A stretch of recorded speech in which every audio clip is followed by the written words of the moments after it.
Hey guys, tonight we're stepping into the kind of silence that could freeze a room. Picture it.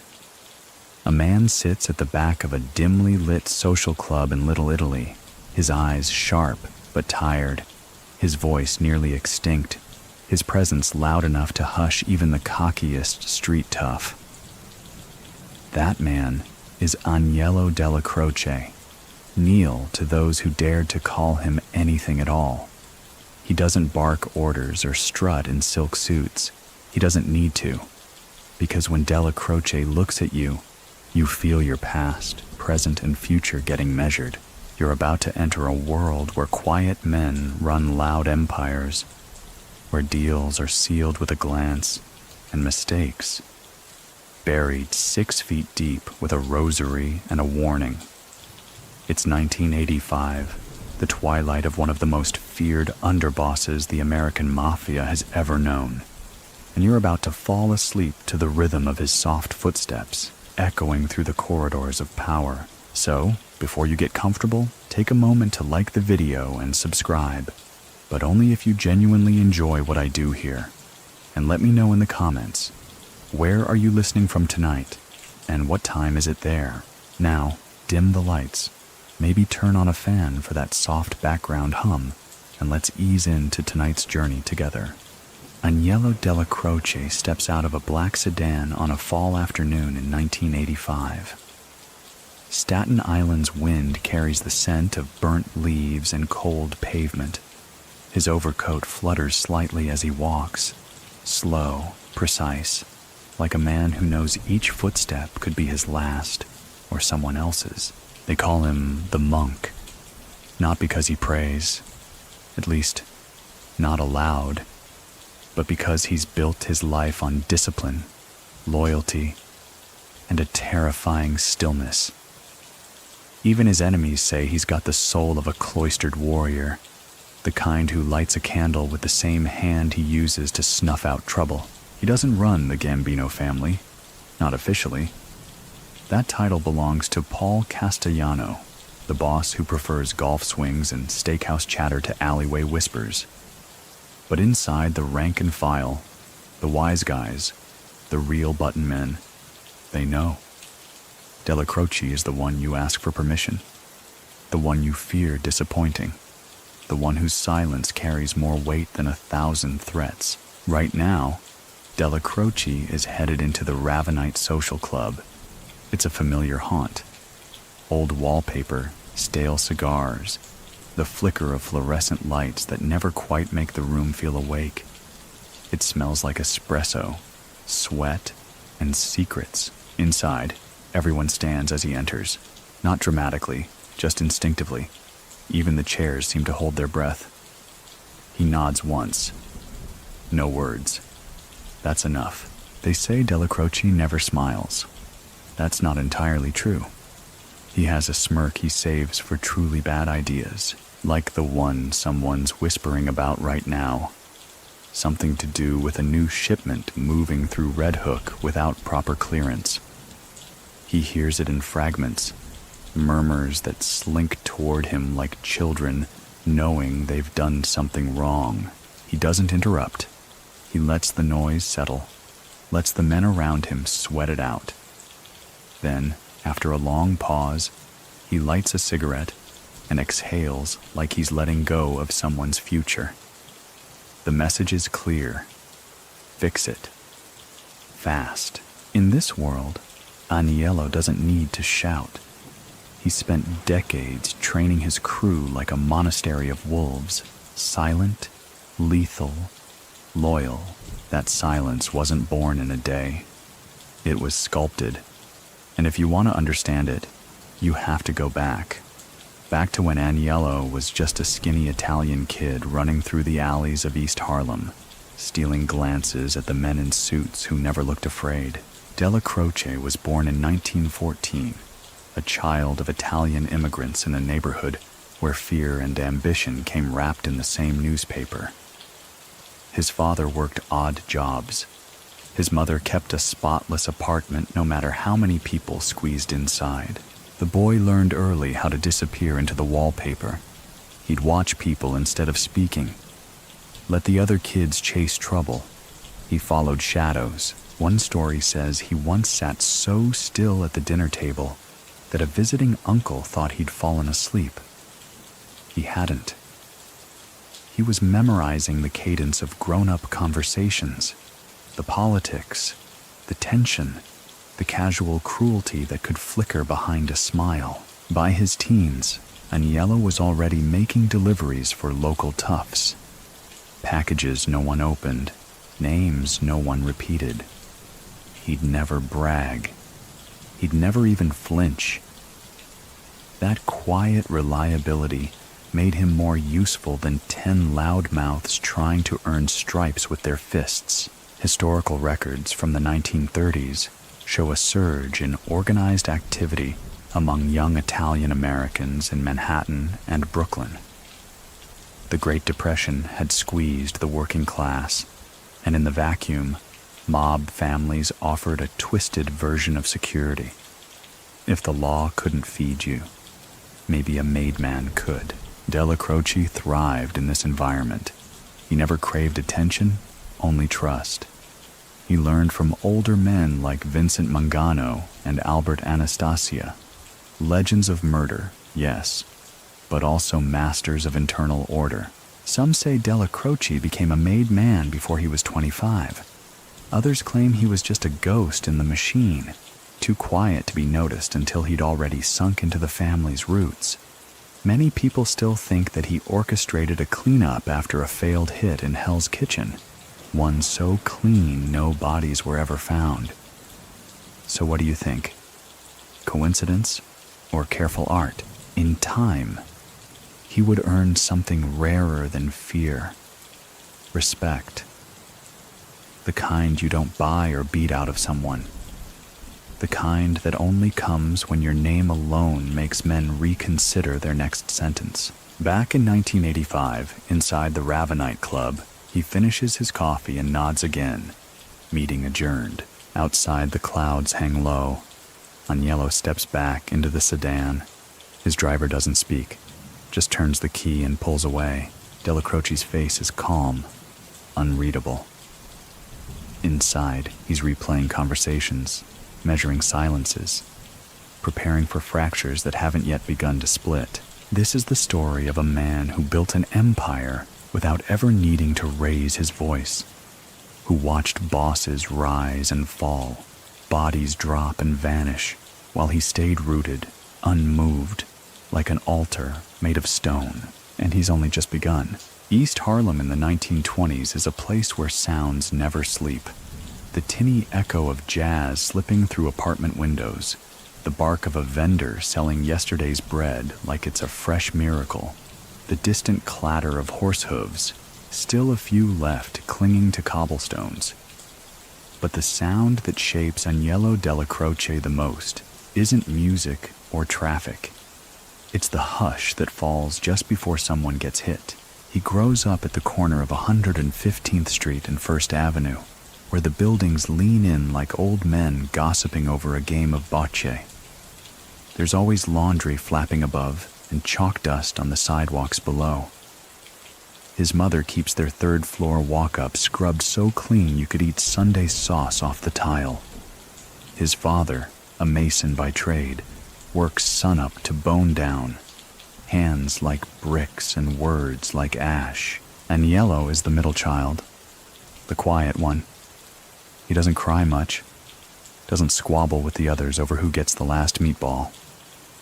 He watches, observes. There's a narrow alley behind their tenement where he sits for hours, elbows on knees, chin resting on one closed fist. Even as a boy, he prefers corners, the kind where he can see everyone but stay unseen. He's not poor by East Harlem standards, but he's certainly not secure. Every dollar matters, and every shortcut has a cost. Neighborhood boys his age trade their mother's peace of mind for extra nickels running packages between bodegas and card rooms. Aniello joins in quietly when no one's watching. He doesn't ask questions. He just moves. At 12, he's already being tested. A man named Salvatore, Sally Butcher Capelli slips him a paper bag, no smile, no words. Aniello delivers it uptown, dodging police and potholes. He gets home before sunset and doesn't mention it. 2 days later, Sally gives him a quarter and a nod. No praise, just validation. And that's all Aniello needs. By 14, he knows who runs what block, knows which men drink to remember and which drink to forget, knows the difference between a shakedown and a sit-down. He's a sponge in a suit 2 sizes too big, absorbing hierarchy, absorbing power dynamics. One uncle jokes he's a mute. Another mutters, he's the kind you'll answer to one day. One historical fact that shaped Aniello's early years. During Prohibition, East Harlem was a hotbed of bootlegging and mob activity. The 5 families were still solidifying, and young men were often absorbed into crews without ever signing up. It was less a job interview and more a quiet tap on the shoulder at midnight. Aniello's first real crew work comes at 16. He starts trailing older boys during collections, watching how they knock, how they don't flinch, how they speak just enough and leave before a second cup of coffee is offered. He learns that the ones who talk loudest usually end up bleeding on linoleum. The smart ones, the survivors, talk with their eyes. He doesn't throw punches unless it's expected, but when it is, he doesn't hold back. One day, a kid named Frankie slaps him on a dare. Aniello grabs the boy by the ears and drives his knee into his nose so hard it bends sideways. He doesn't boast about it, doesn't even smile, just turns and walks home like he forgot to buy bread. That night, Sally Butcher calls him stone-faced. It sticks. In these years, Aniello also becomes something rare, a favorite of both street guys and upstairs men. He knows how to carry a message up the chain and still nod at the janitor on the way down. He has no hunger for limelight. He's the kind of kid who learns your habits just by watching you light a cigarette. At 17, he's already been trusted with cash drops, message runs, and the occasional quiet warning. He never repeats anything.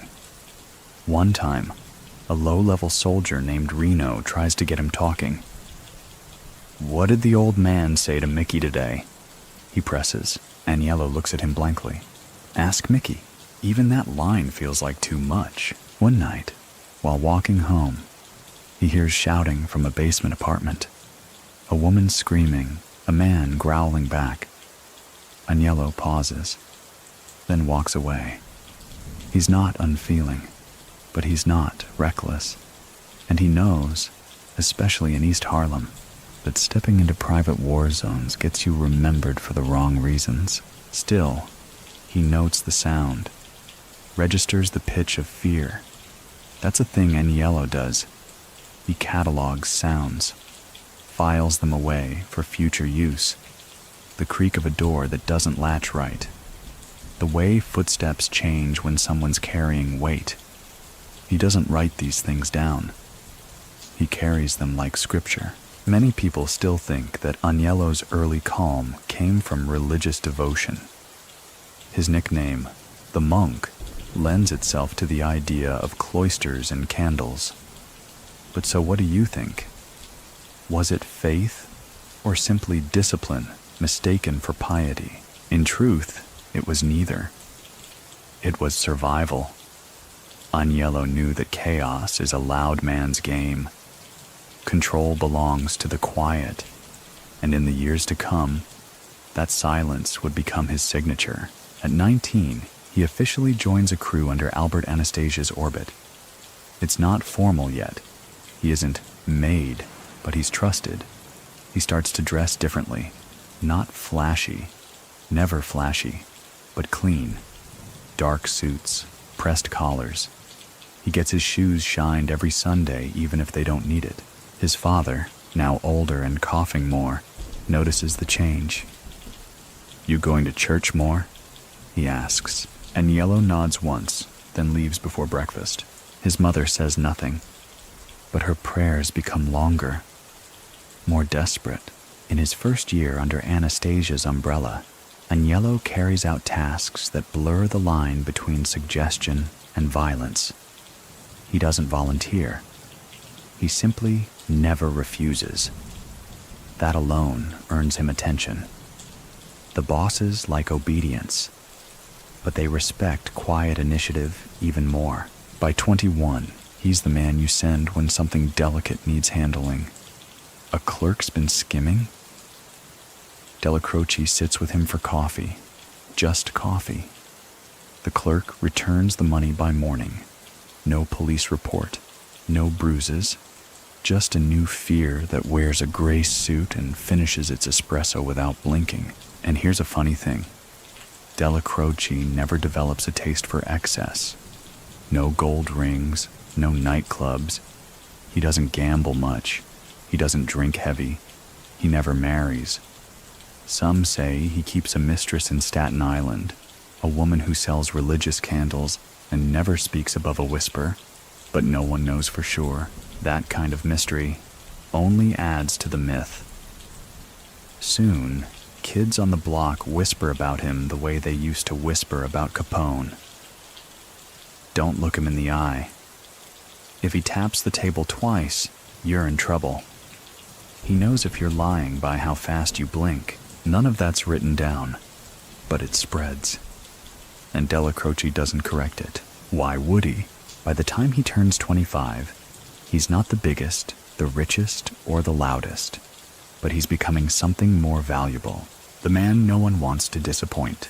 The 5 points might have faded from newspaper headlines by the 1930s, but for Aniello Dellacroce, its shadows never quite left the air. He walks those blocks like a monk passing through a haunted monastery. Mott Street, Mulberry Bayard, they're all etched into the soles of his shoes. Every crack in the pavement seems to whisper some old betrayal, some long-settled score. By now, Dellacroce is considered reliable by men whose approval can't be bought with drinks or flattery. These are men who build silence into their business models, who know the value of a runner who doesn't flinch when handed a locked briefcase, or worse, a hollow-eyed look from a capo asking for a favor that ends things. It's the early 1930s, and New York is undergoing a cold reorganization. The infamous Castellamarese War has recently ended, with the murder of Joe Masseria, followed by the rise of Lucky Luciano and the birth of the Commission. The American Mafia is no longer a cluster of street gangs. It's a corporation now, structured, ruthless, efficient, with a 5-family board of directors and a policy of selective chaos. Dellacroce sees this transition not as a disruption, but as a blueprint. He likes systems, predictability. You can't control men, but you can control process. That's the foundation of his appeal. He's not just dangerous, he's logical. He starts gravitating toward Albert Anastasia, a man known for his own flavor of silence. Only his is the silence that follows sudden death. Anastasia has a reputation for murder, but also for respecting those who don't talk out of turn. He sees potential in Dellacroce not because of what the young man does, but what he doesn't do. The two form a kind of unspeakable bond. Anastasia gives a nod. Dellacroce interprets it. Orders go out. Things happen. No one asks how. One time, Anastasia sits Dellacroce down and tells him, "If someone's got a problem with you, make sure it's the last problem they ever have." It's the closest thing to warmth Aniello ever hears from him. The thing is, Dellacroce never enjoys violence. He just understands it. Like a carpenter understands the weight of a hammer or the grain of wood. It's just a tool, no more, no less. He prefers intimidation, subtle pressure, the kind that makes a man rethink his entire career path before breakfast. One incident from these years becomes legendary in hushed circles. A man named Vincent "Vinny" Clock Messina tries to skim money from a gambling operation Aniello overseas. Dellacroce doesn't scream, doesn't even confront him directly. Instead, he shows up at Vinny's brother's bakery one morning, buys a single loaf of bread, leaves exact change on the counter, and walks out. The next day, Vinny turns in twice what he owes. No mention of the bread, no further problems. That's how Dellacroce works. 1 part message, 2 parts mystery. Many people still think that Dellacroce might have been involved in the early formation of Murder, Inc., the shadowy enforcement arm that operated in Brooklyn during the 1930s and 40s. The truth? Hard to say. So what do you think? Did the monk from Harlem help design the machine that ran on silence and blood? What is known is that Dellacroce begins rising through the Gambino family, which has not yet taken on its famous name. Back then, it's still under the shadow of the Mangano brothers, Vincent and Philip. And when Vincent disappears in 1951, and Albert Anastasia is rumored to be behind it, Dellacroce is already well placed to ride the shift in leadership. He never oversteps. He's not flashy. But behind every new arrangement, Dellacroce is seated just off camera, 1 step behind the throne. A man like that doesn't need a crown. He needs consistency and fear. Around this time, he moves out to Staten Island, not the glittery part with sea views and landscaped lawns, but a quiet corner near Dongan Hills, the kind of place where neighbors don't ask questions, and the trees are old enough to keep secrets. His house looks unremarkable, a 2-story colonial with storm windows and a stone walkway, but those who visit never forget it. Inside, the living room is sparse. A leather chair, an ashtray that's always clean, and a grandfather clock that ticks just a little too loudly. There's no TV in the den, no art on the walls, just stillness. The kitchen, however, smells like fresh basil on Sundays. He cooks, always alone. Pasta aglio e olio, thick soups, the occasional roast. Food is ritual. A way of creating normalcy in a life where the abnormal is the baseline. He answers his own door. Doesn't let soldiers wait long. He listens more than he speaks.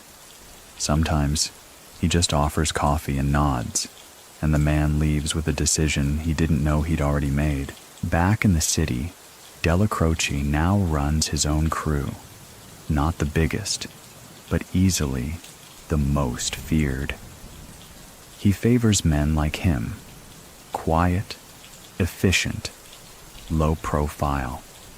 No gold chains, no loud cars, just purpose. One of his protégés, years later, will describe him like this: "If you talk too much, Neil made you nervous.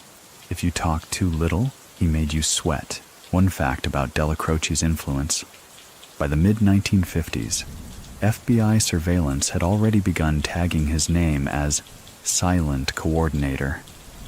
That means no phone taps, no meetings they could bug, no paper trail. Dellacroce was the human version of white noise, present but impossible to record. And it's around this era that his nickname becomes cemented, the Monk. It starts as a quiet joke. One of his soldiers remarks that he keeps his house like a monastery. Another says he never blinks, never flirts, never curses. Someone else notices he's always the first to arrive at a wake and the last to leave. Soon, the name sticks, not as a dig, but as reverence. Aniello Dellacroce, the monk of Staten Island. A man who carries both scripture and sentence in his back pocket, and he doesn't seem to mind. In fact, if he minds anything at all, no one can tell.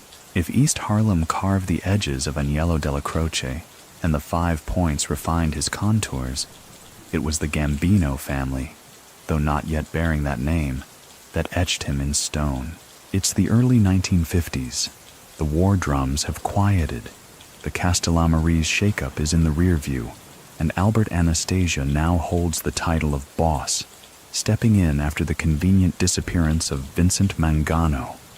It's a new era, but one still powered by old instincts, fear, loyalty, and the value of saying less. Aniello Dellacroce becomes Anastasia's right-hand man, not because he campaigns for it, not because he demands tribute or throws flashy parties, but because Anastasia simply trusts him more than anyone else. Trust in this world isn't a handshake or a blood oath. It's who you send when you need to sleep soundly after giving an order that might echo forever. To the outside world, Dellacroce is an underboss in the shadows, but to the rank and file, he's more than that. He's the human embodiment of omerta. He doesn't just follow the code, he is the code. It's said that once, during a sit-down over disputed territory in Bensonhurst, a younger soldier raised his voice.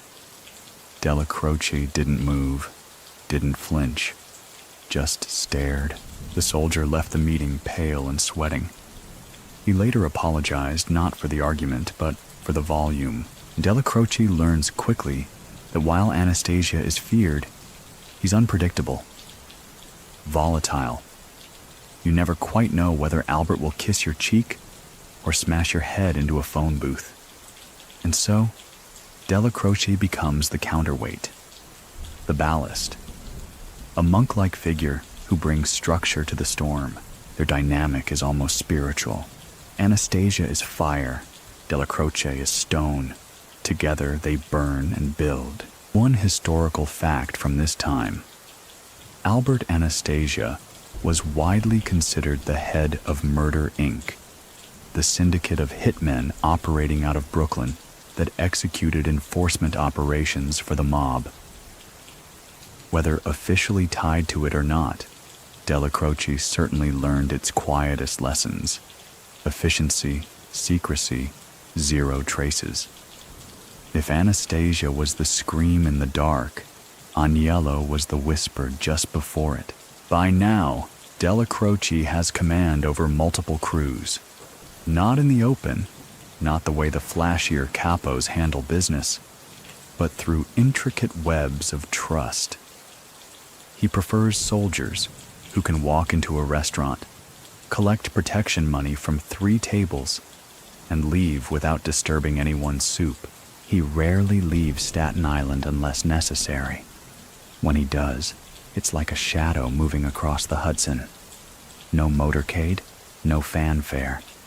Just a single car, a silent driver, and sometimes a rosary twisted around his fingers.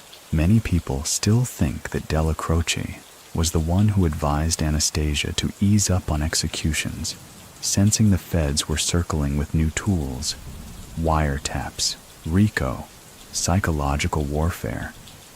So what do you think?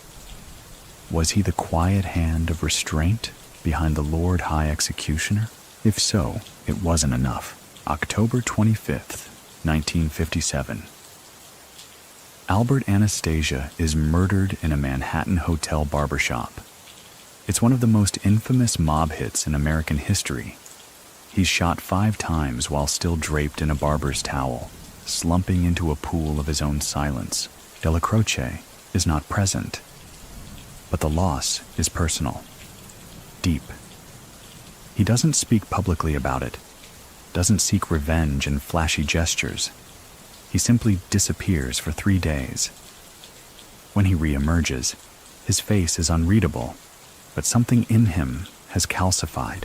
Carlo Gambino steps in as boss, a quiet, cunning man who understands the value of both strategy and stoicism. Many expected Dellacroce to contest the shift. He doesn't. He stands beside Carlo without protest. Why? Because Aniello doesn't chase power. He waits for it. Carlo, recognizing this, appoints him underboss. Here begins one of the longest, most stable periods in Gambino family history. While Carlo manages alliances and appearances, Dellacroce handles operations. He becomes the silent architecture of the family's growth, building invisible scaffolding through which money, fear, and obedience all flow. His Staten Island house becomes busier now, though still quiet. Soldiers come at dawn, leave before lunch. No loud greetings, no parked Cadillacs, just briefcases, hats lowered, murmured updates. If Dellacroce ever raises his voice, no one hears it. If he smiles, it's like the Mona Lisa. Faint, unreadable, maybe even imagined. He keeps his bedroom sparsely furnished. A single crucifix on the wall. A small radio for AM broadcasts. No phone. He takes calls only in the kitchen, on a rotary with a shortened cord. He still cooks, still eats alone, still watches the world as though it's a sermon that never ends. One story floats around from this period. A young enforcer named Eddie Pockets screws up a collection in Brooklyn, talks too much, makes a scene, ends up on NYPD's radar. He's summoned to Staten Island. Dellacroce doesn't yell, doesn't accuse, just invites him to sit, pours coffee, and asks, "What do you want your mother to think you were doing when the headlines come out?" Eddie weeps before the spoon hits the saucer. He transfers to Long Island within the week. No more incidents. Dellacroce believes in fear, not panic. In control, not chaos. He reads body language the way others read horoscopes.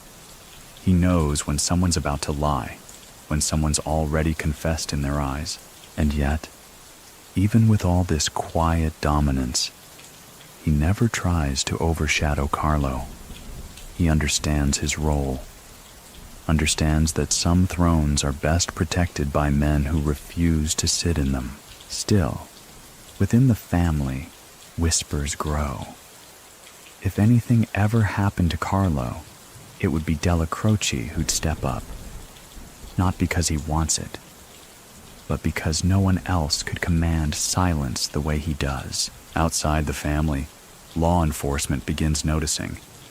The FBI tags him as a key figure in multiple investigations, but they can never get a wire on him. No one tapes Dellacroce. You'd have better luck recording fog. By 1960, he's a phantom with fingerprints. Everyone knows his name. No one knows how to trap it. And the legend of the silent monk continues to grow. The first time Aniello Dellacroce is truly tested in blood, it's not with guns or fists, but with what he doesn't say afterward. It happens in the dusky back end of the 1950s, a time when loyalty still has a pulse and betrayal walks in polished shoes. A man named Tony Buttons Bellafiore, a mid-level soldier from one of the Brooklyn crews, makes the mistake of trying to double dip. One week, he's collecting gambling debts for the Gambinos. The next, he's quietly passing names to another family, hoping to carve out a second salary stream for himself. Dellacroce doesn't react when he first hears the whispers. He simply listens. For days, weeks, watches Buttons' patterns, makes no move. And then, one morning, the man disappears. No splash, no chase, just gone. 2 months later, a single shoe washes up on the Jersey shoreline. Nobody bothers to claim it. That's how Dellacroce earns a new kind of respect, not for taking action, but for making people believe he might have. That his silence wasn't absence, it was verdict, and that when he finally moves, it's already too late to run. This becomes the pattern.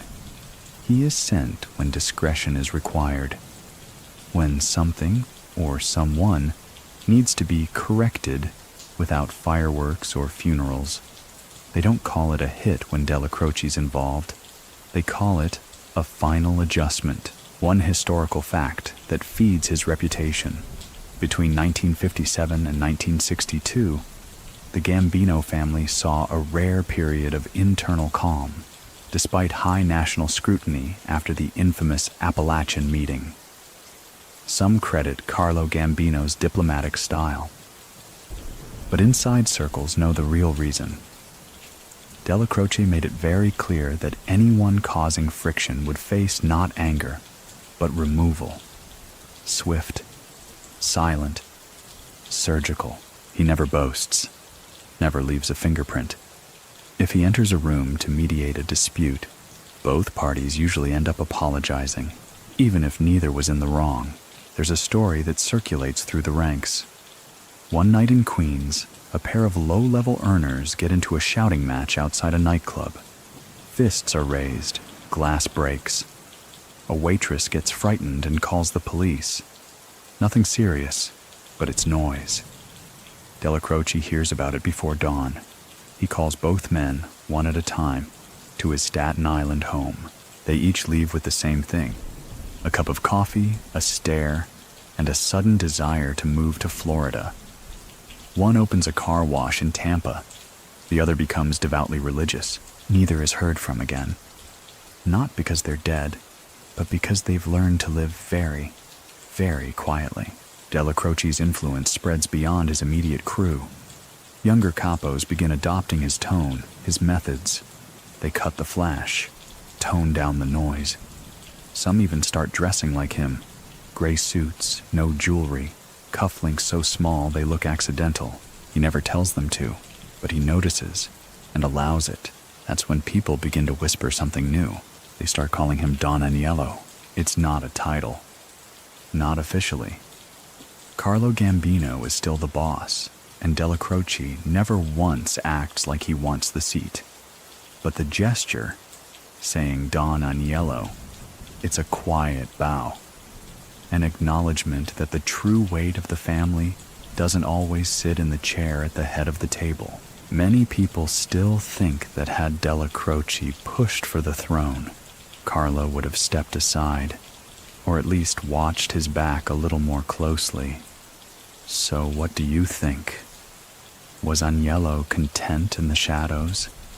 Or did he simply understand that power guarded by silence lasts longer? Meanwhile, law enforcement continues circling.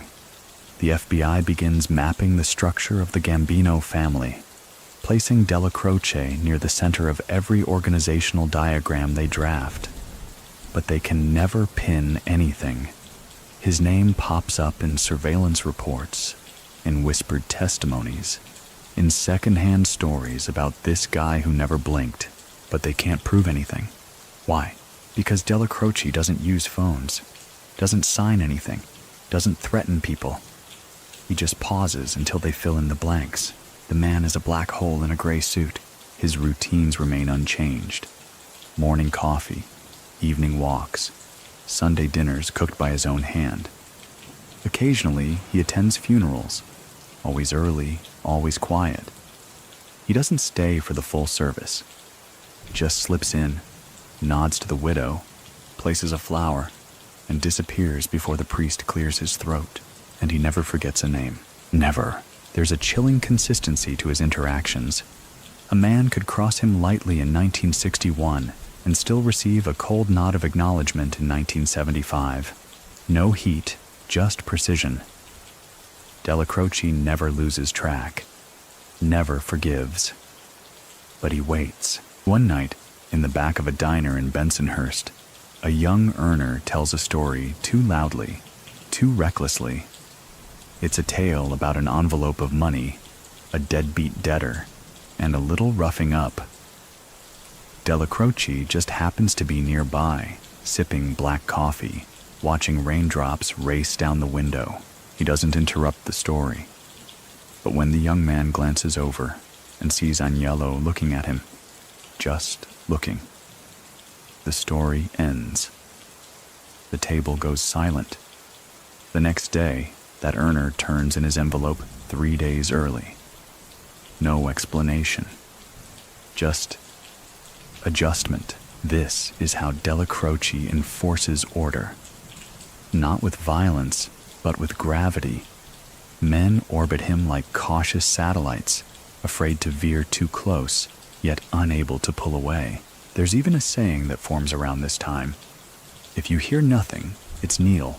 The nickname Neil, an Americanization of Aniello, becomes almost a code word among those inside the family. You don't say his name when you talk business. You say, "Has Neil heard?" or "Did Neil nod?" And that's all you need. And outside the family, Dellacroce is invisible. He doesn't show up in public records, doesn't appear at banquets or social events. You won't find him cutting ribbons or shaking hands. No charity dinners, no public-facing unions. He's not interested in the illusion of legitimacy. He is legitimacy, the kind built not on handshakes, but on silences too loud to ignore. Still, the next decade is approaching, and with it comes change. The old ways are starting to flicker. Younger men are rising, louder, hungrier, flashier, and while Dellacroce remains the constant moon above it all, even he can feel the tremor of what's to come. The question isn't whether Aniello Dellacroce can weather that change. The question is whether the world can survive what happens when he finally says nothing at all. When Carlo Gambino names Aniello Dellacroce his underboss, it's more than an administrative move. It's a vow to the old guard, a signal that, despite the changing tides, silence still holds value. The 1960s are knocking, and America is shifting, culturally, politically, technologically. But inside the Gambino family, Dellacroce stands like a stone cross in a field of static. He's not flashy like other capos. He doesn't lean on politicians, doesn't attend ribbon cuttings or smile for photos. He doesn't sit in front of steakhouse windows. His power is not in his presence. It's in the idea of his presence. No one wants to be summoned by Neil. They want to avoid the very possibility of it. At first, Dellacroce operates out of Brooklyn, but soon he reestablishes the heart of his operations in Manhattan, specifically at 247 Mulberry Street, the Ravenite Social Club. The place looks unimpressive, just another unmarked door among 100, with faded paint and a doorbell that barely works. But to insiders, it becomes a chapel. Dellacroce sits in the back, coffee in hand, cigarette curling smoke into the yellowed air, while messages are whispered in and out like confessions. This is where things begin to change.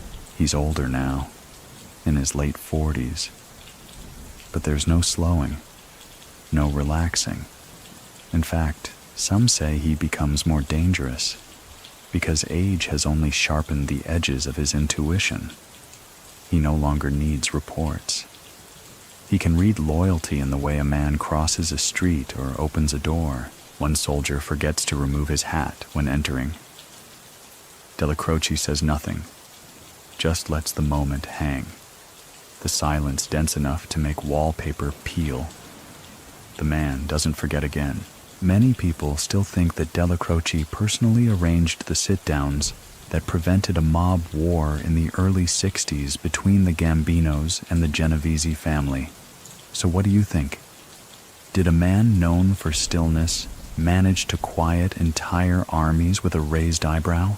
Inside the organization, his authority grows in a paradoxical way. The less he speaks, the more people listen. Gambino trusts him implicitly, not because they're friends, but because Dellacroce has no visible ambition. He doesn't seek the boss's chair. He doesn't whisper behind backs. He simply executes. Ideas, discipline, structure. Even his enemies respect him. Vito Genovese, known for crushing opposition like eggshells, once referred to Dellacroce as a man who knows the cost of a word. That wasn't a compliment. It was a warning. Dellacroce's presence solidifies the hierarchy. Gambino at the top, Dellacroce beneath him, ensuring the gears turn. Under them, captains and soldiers fall in line, knowing one step out of rhythm might trigger a stare from Neil they won't forget. And all the while, the monk maintains his rhythm, Mornings start at 6 a.m. Coffee brewed strong, no sugar. He reads the daily news, scans for names, never his own. Mid-mornings are for brief meetings, always short. By afternoon, he's either walking Staten Island's quiet streets or sitting in the Ravenite's rear corner, smoke rising from his cigarette like incense. He rarely eats in public, never drinks to excess, never brings a date to any gathering, no mistresses on the payroll, no flashy homes in Miami. Just his modest Staten Island house and a reputation built like bedrock, one historical fact law enforcement latched onto. During the 1960s, surveillance footage captured Dellacroce attending multiple funeral services of known Mafia figures, always dressed simply, always silent. He was known to kneel longer than others, whispering something no one could hear. Some believed he was praying. Others thought he was taking inventory of who showed up late. But the biggest sign of Dellacroce's rise isn't in what he does. It's in what others stop doing. Men begin to hold back jokes in his presence. Others rehearse their sentences before speaking. A few even start changing their wardrobes. Gray suits, black shoes, no loud patterns. They are becoming monks in his image, and yet Dellacroce remains distant. Not cruel, not cold, but unreachable. You could be standing next to him and feel like you were in another state. His eyes carry something ancient, something half buried under the weight of decisions no man should have to make. It's during this period that younger blood begins to rise. Men like Roy DeMeo, Sammy Gravano, and most notably, John Gotti. These are men who live louder, faster. They move with hunger. But even they pause when Dellacroce's name is mentioned. Gotti, especially, begins hovering near Dellacroce's orbit. Not closely, not obviously, just often enough to learn something. Dellacroce notices. He doesn't encourage the attention, doesn't mentor, but he doesn't turn it away either. Perhaps he sees something in Gotti, a fire unchecked, a storm waiting to name itself. Still, he keeps distance. The monk doesn't train hurricanes. He studies them. One cold evening in 1967, Dellacroce is seen walking out of a church long after Mass ends. A reporter tries to snap a photo. Dellacroce doesn't flinch, doesn't turn, just walks calmly down the stone steps and disappears into a waiting car. The photo never prints. The reporter, oddly enough, misplaces the role. Some say the monk made a call. Others say he made a point. But not even Dellacroce can control everything. The country is shifting. Law enforcement is evolving. The FBI has learned from years of frustration. New laws are being written, new strategies devised. And with the passage of the RICO Act in 1970, everything becomes vulnerable, including silence itself. Dellacroce senses the change. Not visibly, but those closest to him note that he starts reviewing things more closely, repeating less, cutting certain men from his weekly schedule. He becomes even more careful, if such a thing were possible. He still meets at the Ravenite, still maintains ritual, but now he lets soldiers speak first. He watches what they don't say more than what they do. One day, a young associate asks if the FBI could ever bring down the family. Dellacroce answers with a single sentence. They'll need more than tape to hear what matters. And that, as always, is the end of the conversation. By the early 1970s, Aniello Dellacroce is no longer just a man. He's an institution, a myth wearing cufflinks. His legend circulates not only through the Gambino family, but throughout all 5 families, whispered between soldiers like folklore. He's referred to as the spine of the commission and the man with no tells. Even men who don't fear death seem to fear disappointing him. The Ravenite Social Club remains his nerve center.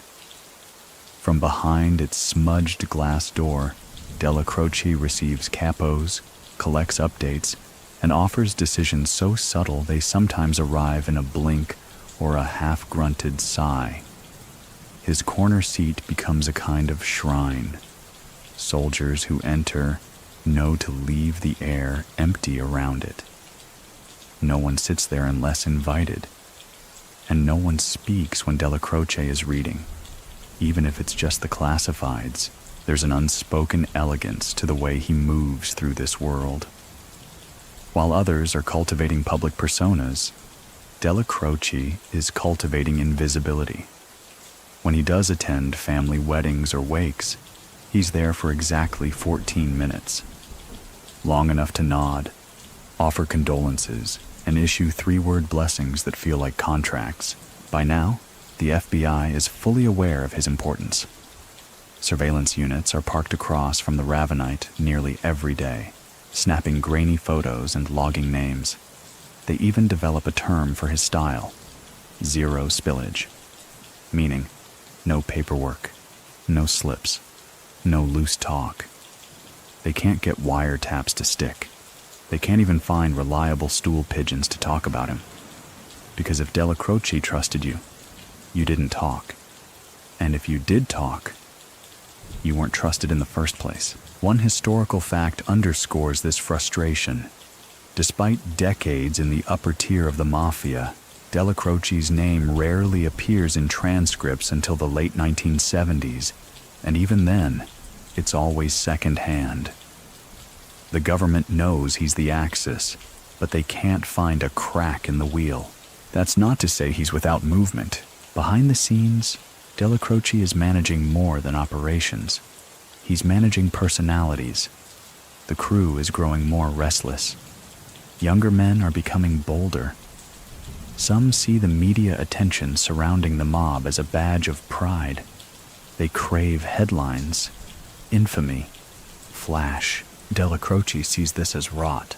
He keeps the old code alive. Low profile, honor among thieves, business over ego. He doesn't scream when these new boys show up with pinky rings and pastel suits. He simply stops calling them. They learn quickly, or they vanish quietly from his rotation. But there's one younger man who intrigues him, John Gotti. Gotti, still working under Carmine Fatico, is brash, impulsive, and disturbingly charismatic. He's got the swagger of a movie gangster and the instincts of a street predator. He earns fast, spends faster, and punches before he calculates. In every way, he is the antithesis of Dellacroce. And yet, there's something about him. Dellacroce begins observing from a distance. He notes how Gotti commands loyalty from his crew, how he doesn't back down even when older capos glare across the table. Gotti is raw, but he's also real. He doesn't play coy or shuffle his feet when threatened. He meets the world like a man who expects to win the fight because he already did in his head. Dellacroce doesn't rush in. He doesn't take Gotti under his wing right away. Instead, he watches, sends subtle signals. A nod here, a rare approval there. He wants to see if Gotti responds not with flattery, but with respect, and he does. Many people still think that Dellacroce saw Gotti as a younger version of himself, just louder, unrefined, but ultimately guided by loyalty and grit. So what do you think? Was the silent monk quietly grooming a storm? Or was he simply tolerating a future he couldn't stop? The pairing fascinates everyone around them. Gotti, full of movement and impulse. Dellacroce, anchored like an ancient statue. When they speak, Gotti often leans in, animated, hands slicing the air like punctuation. Dellacroce, meanwhile, nods slowly, never rushing. His replies sometimes delayed long enough to make people think he's forgotten the question. But when he does respond, it lands. He never gives Gotti commands, just options, observations, and warnings. One story, Gotti complains about another capo skimming off hijack jobs near JFK. He wants to act loudly. Dellacroce just says, "Loud men don't finish well." That's it. No names, no threats. But Gotti gets the message. And for a time, he listens. It's worth noting that Dellacroce never tries to modernize himself. He doesn't adapt to the flashiness creeping into the mob, doesn't play the image game. When asked once by a younger soldier why he doesn't use bodyguards like other underbosses, Dellacroce shrugs and replies, "If I need guards, I already lost." That reply circulates faster than a murder order. Still, the law is closing in. The FBI, desperate for leverage, begins flipping lower-tier players. One after another, indictments roll out. Courtrooms fill. Names get named, but never his. Dellacroce remains a name you only say behind closed doors, and never twice in the same conversation. Even prosecutors admit, off record, that Dellacroce is the last of the untouchables. But Dellacroce isn't romantic about it. He knows the noose tightens slowly. He knows the fall of old friends like Joe Colombo and Vito Genovese weren't flukes. They were warnings. And he also knows he's not immortal, so he starts preparing. Not a will, not a getaway plan, a philosophy. He begins shaping the younger crew, those who still listen, into monks of their own. Quiet earners, thoughtful runners, men who understand that power doesn't live in spotlights, but in silence. And yet, he knows the tide is shifting, because even as he molds the future, the present keeps demanding more noise. And the loudest drum of all is beating in the chest of John Gotti. By the mid-1970s, the Gambino family has two heads, one public, one pulsing quietly beneath the surface. On paper, Paul Castellano is the boss, appointed by Carlo Gambino before his death in 1976. He's the face of the family, the businessman, the diplomat, the man who prefers filet mignon to back-alley meetings. But in the marrow of the family, in the streets, in the union halls, in the whispered phone calls from creaky payphones, it's Aniello Dellacroce they still fear, follow, and revere. The transition is careful, calculated. When Carlo Gambino dies peacefully in his Long Island home, some believe Dellacroce might step up, claim the throne that many felt was already his in spirit. But he doesn't. He bows his head, delivers a sparse eulogy, and accepts Castellano's rise without a word of protest. Why? Because Dellacroce doesn't want the crown.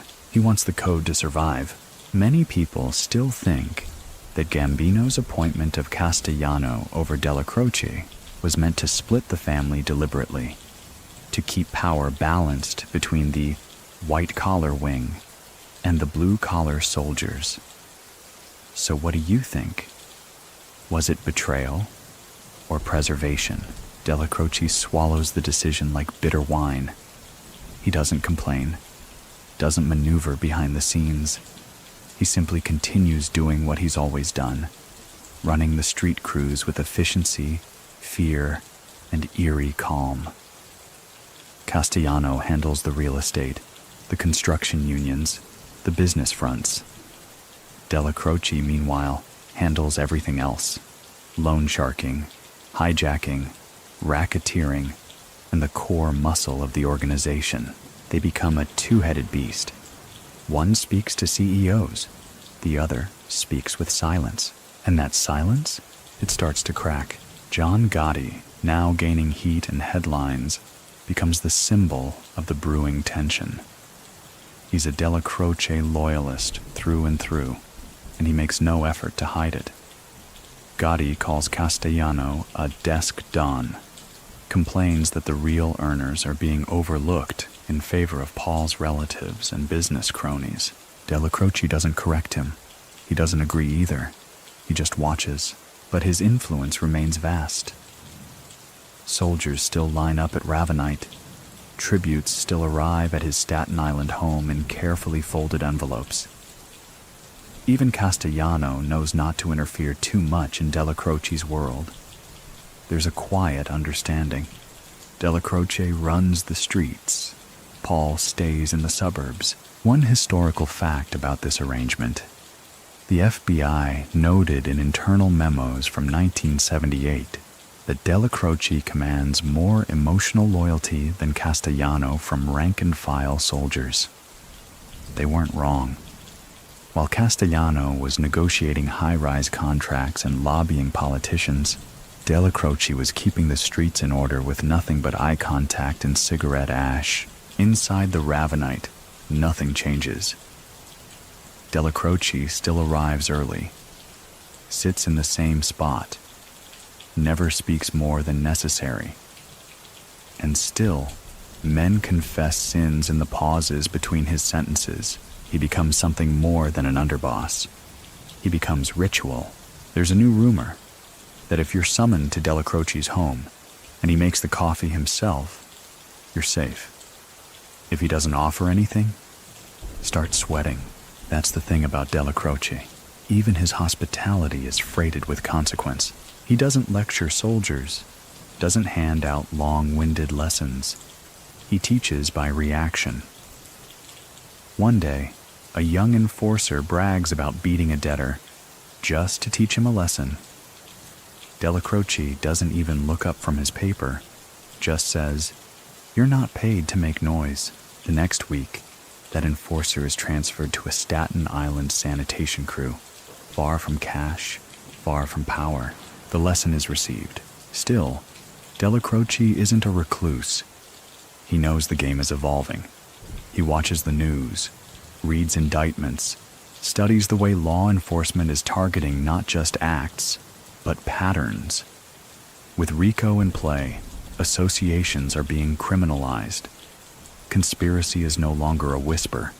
It's evidence. So, he becomes even more deliberate, speaks even less, trusts only a handful, carries no notes, leaves no voicemail, never, ever signs a check. He still meets Gotti occasionally. Quiet walks through Roosevelt Avenue, brief car conversations with the engine still running. He doesn't give orders, just questions. One such question: what matters more to you, winning the war or surviving the peace? Gotti doesn't answer right away. Dellacroce doesn't press. He doesn't need to. Another time, they're both at a wake in Brooklyn. A soldier had died unexpectedly. Heart attack, age 47. Dellacroce stands in the corner near the casket, whispering something to the widow. Gotti stands across the room, arms crossed, watching the future of the family pretend it hasn't already splintered. Afterwards, Gotti lights a cigarette outside. Dellacroce appears beside him, as if materialized from fog. "You can either be remembered," he says, "or repeated," then walks away. Many people still think that line was Dellacroce's final warning to Gotti. So what do you think? A caution or a dare? But warnings aside, Dellacroce never withdraws support. He keeps Gotti close, not in structure, but in soul. The younger man represents everything he disapproves of, and everything he understands will soon be necessary. Meanwhile, Castellano grows more insulated, builds his mansion in Tot Hill, attends fewer sit-downs, starts excluding soldiers from meetings unless they have business degrees or family ties. He even allegedly begins tapping phone lines within the organization. To Dellacroce, this is sacrilege. Trust is the only currency that never inflates. Still, he does not rebel. He maintains order. Even as soldiers grow restless and Gotti's circle begins murmuring of change, Dellacroce holds the line. Because, for all his silence, he believes in the structure, in the organism, in the idea that the family must survive its own flaws. But even monks grow weary. Dellacroce, now in his 60s, starts showing signs of wear. His eyes remain sharp, but his cough lingers. He walks more slowly, smokes more often. The weight of years begins to press against the corners of his suits, and yet he still comes to the Ravenite, still makes coffee, still listens, because to Dellacroce, duty doesn't end when your bones start complaining. It ends when your silence is no longer feared, tucked quietly into a modest cul-de-sac on Staten Island. Aniello Dellacroce's house becomes something of a pilgrimage site, not for the devout, but for the disciplined. It's not large. It's not flashy. A white, two-story colonial with neatly trimmed hedges and shutters that have seen a few storms. But to the men who find themselves climbing its stone steps with folded envelopes in their coat pockets, it might as well be the Vatican. Inside, the air is always still, the furniture worn but immaculate. One crucifix above the fireplace, one ashtray always clean. Dellacroce doesn't have bodyguards, doesn't need them. If you're at his house, you've already passed more tests than you know. He keeps the television low, if it's on at all. Mostly baseball games, the occasional black and white detective show. Something slow, something methodical. Stories that unravel quietly, one glance at a time. This is his cathedral of control, and it's here, more than at the Ravenite, that the Gambino family is shaped in whispers and nods. Capos arrive in unmarked sedans, stay for 12, 15 minutes. They don't raise their voices, don't pace. They sit, they listen, they absorb. Dellacroce never rushes. He lets silence do the lifting. There's a new case bubbling. Some young guys in Bensonhurst are skimming too close to Castellano's construction deals. The money's small, but the insult is loud. Castellano wants them punished. Dellacroce wants them educated. He makes a call, quietly. The next week, the earners are reassigned.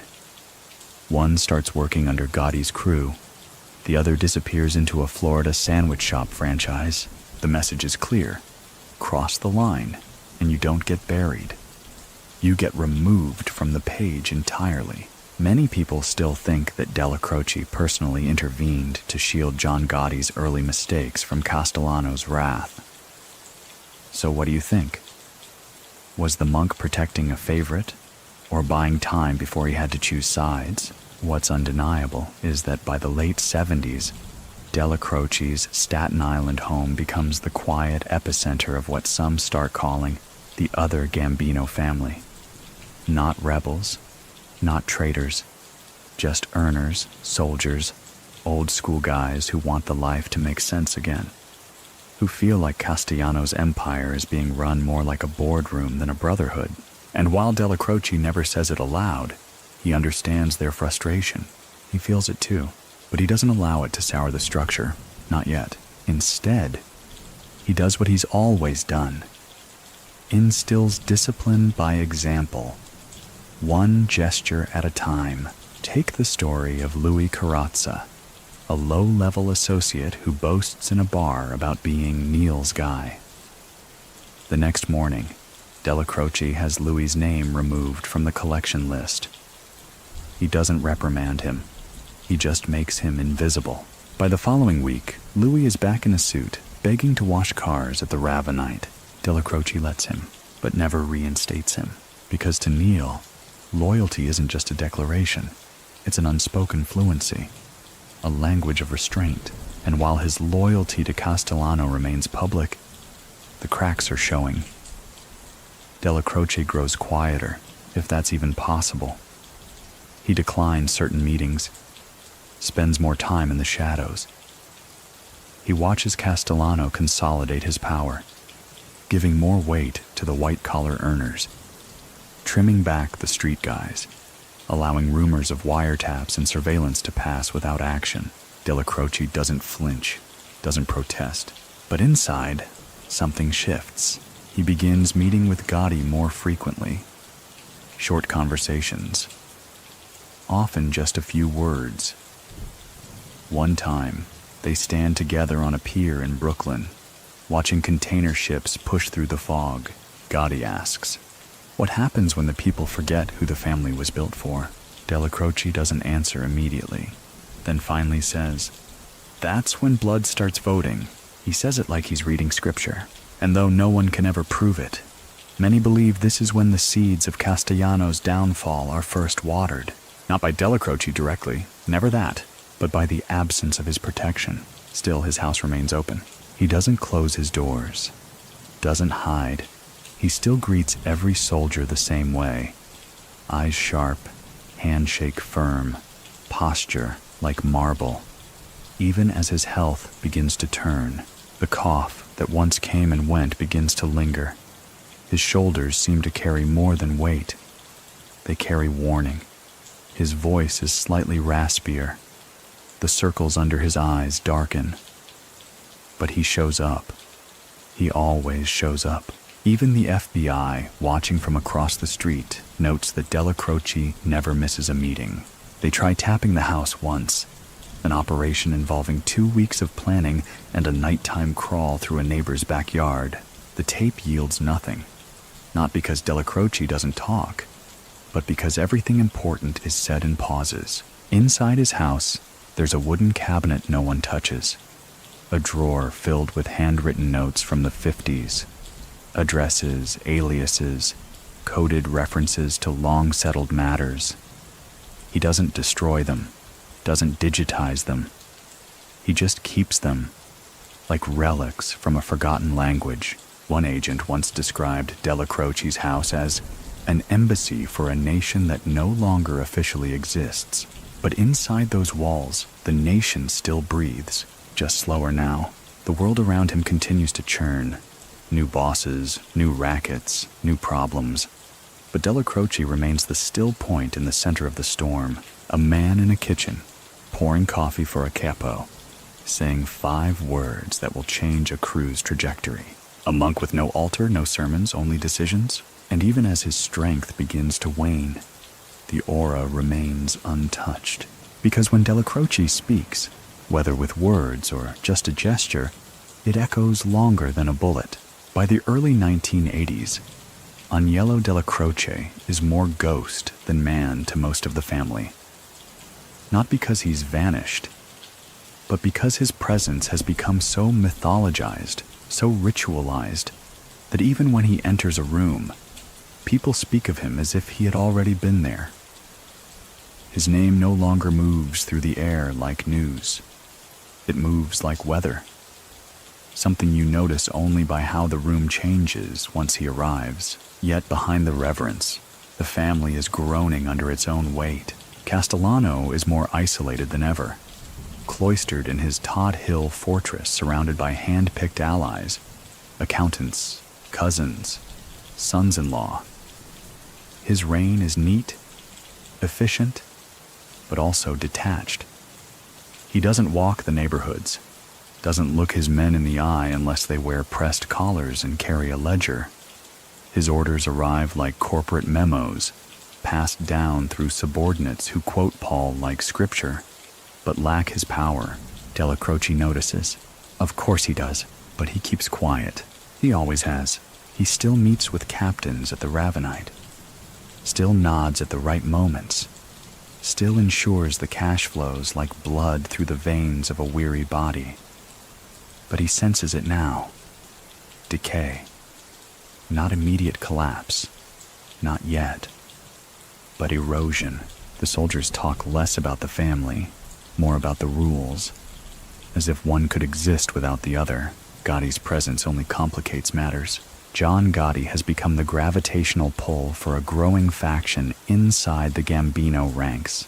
Men who feel alienated by Castellano's boardroom management. Men who want a boss who walks like them, talks like them, earns like them.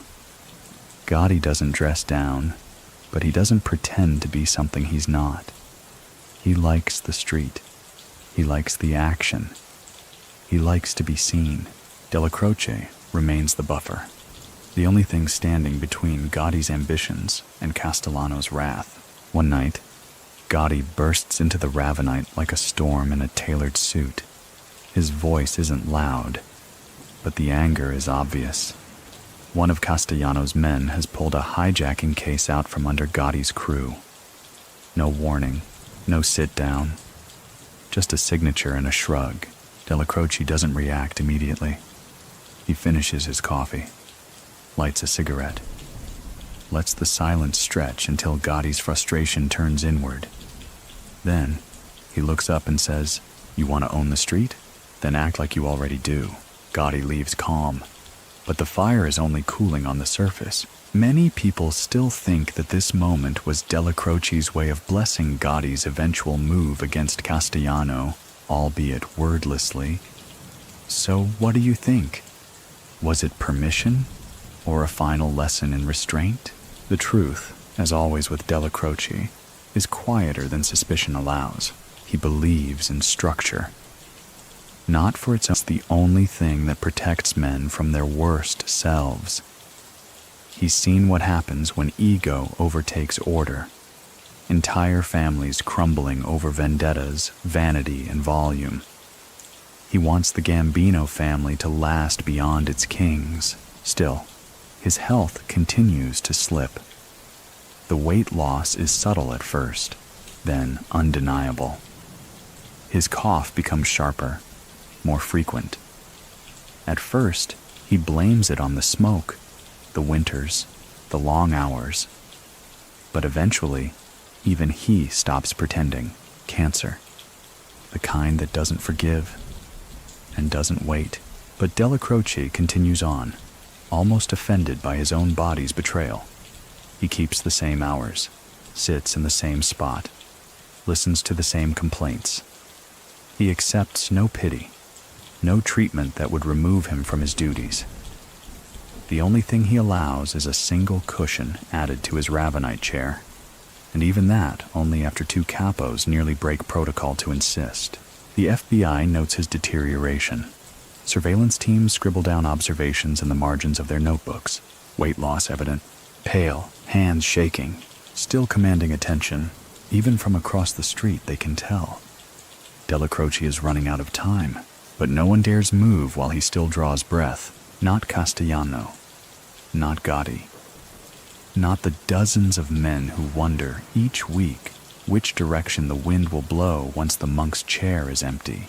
Because if Dellacroce is gone, the balance is gone, and everyone knows what comes next. One historical fact made it into court transcripts later. Multiple FBI informants noted that Dellacroce's continued presence was the only thing preventing an open war between the street crew and the Castellano camp. His silence wasn't just strategic. It was a dam holding back a flood. And it's not just about power, it's about legacy. Dellacroce has always believed that honor is not in what you build, but what you preserve. He doesn't want his name sung in bars. He wants it to disappear quietly, like a monk slipping through a cathedral after last rites. But even he can feel it now. Men whisper louder in his absence. Plans are forming. Alliances are tightening. His name is starting to feel less like law and more like memory. Still, he refuses to die in the dark. He comes to the Ravenite, thinner than ever, wrapped in an overcoat he's worn for decades. His eyes sink deeper into their sockets. His hands tremble only slightly. He drinks his espresso slower, as if measuring the minutes he has left. And yet, the room still stills when he arrives, because even in decay, Dellacroce commands. Even in decline, he defines. And so the Gambino family, ripped between ambition and obedience, noise and silence, waits. Breath held, movements measured, because until that final cough, no one dares move the chessboard. By late 1983, Aniello Dellacroce is visibly thinning, the stoic weight he once carried now resting more in presence than in posture. But his grip, though quieter than ever, is still felt. In fact, it may be more dangerous now, because those who remain under his watch believe every breath might be his last, and they know what waits on the other side of that final exhale. The Ravenite Social Club becomes his sanctuary and his confessional. He arrives like clockwork, slower now, sometimes needing to rest midway through the short walk from the car. But inside, the ritual persists. Coffee, chair, silence. And every man who enters lowers his voice instinctively, as though speaking too loudly might shatter what little time remains. Dellacroce speaks less, not just from exhaustion, but from strategy. Each sentence is now a tool, each word placed with the care of a carpenter carving his last altar. Still, he sees what's happening. Paul Castellano has grown distant. Some would say indifferent. He rarely consults Dellacroce anymore, preferring his circle of white-collar earners, men more suited to spreadsheets than street corners. Castellano's mansion on Tot Hill becomes more of a symbol than a home, a fortress of glass and paranoia. And as for John Gotti, he's circling, not recklessly, at least not yet, but with a hunger so carefully masked in loyalty that even those closest to him pretend not to notice. His crew, the Bergen boys, are making more money than ever, mostly from hijackings, loan sharking, and some increasingly risky drug connections. Castellano, ever the businessman, begins making noises about punishing Gotti for these unsanctioned ventures. Dellacroce, upon hearing this, doesn't respond immediately. He lights a cigarette, lets it burn halfway before saying anything at all. Then, softly, "If you push a dog too long, don't be surprised when it bites with both rows of teeth." He doesn't say Gotti's name, doesn't need to. The message is received. One night, Dellacroce and Gotti meet in a parked car outside the Ravenite. No guards, no soldiers, just the two of them. The windows fog with quiet. Gotti, tense, speaks first. He's going to push too far. You know that. Dellacroce doesn't move. Then, when the dam breaks, don't be standing in front of it. Many people still think that this exchange sealed Castellano's fate, and that Dellacroce, without blessing a hit, had silently pulled back the leash. So what do you think? Was he signaling surrender, or washing his hands?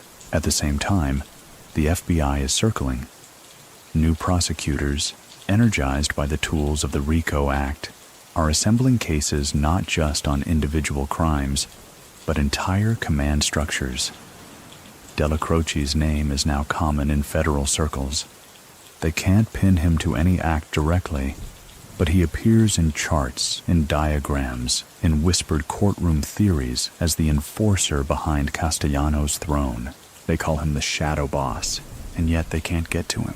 No tapes, no flipped witnesses, just half smiles and unreturned subpoenas.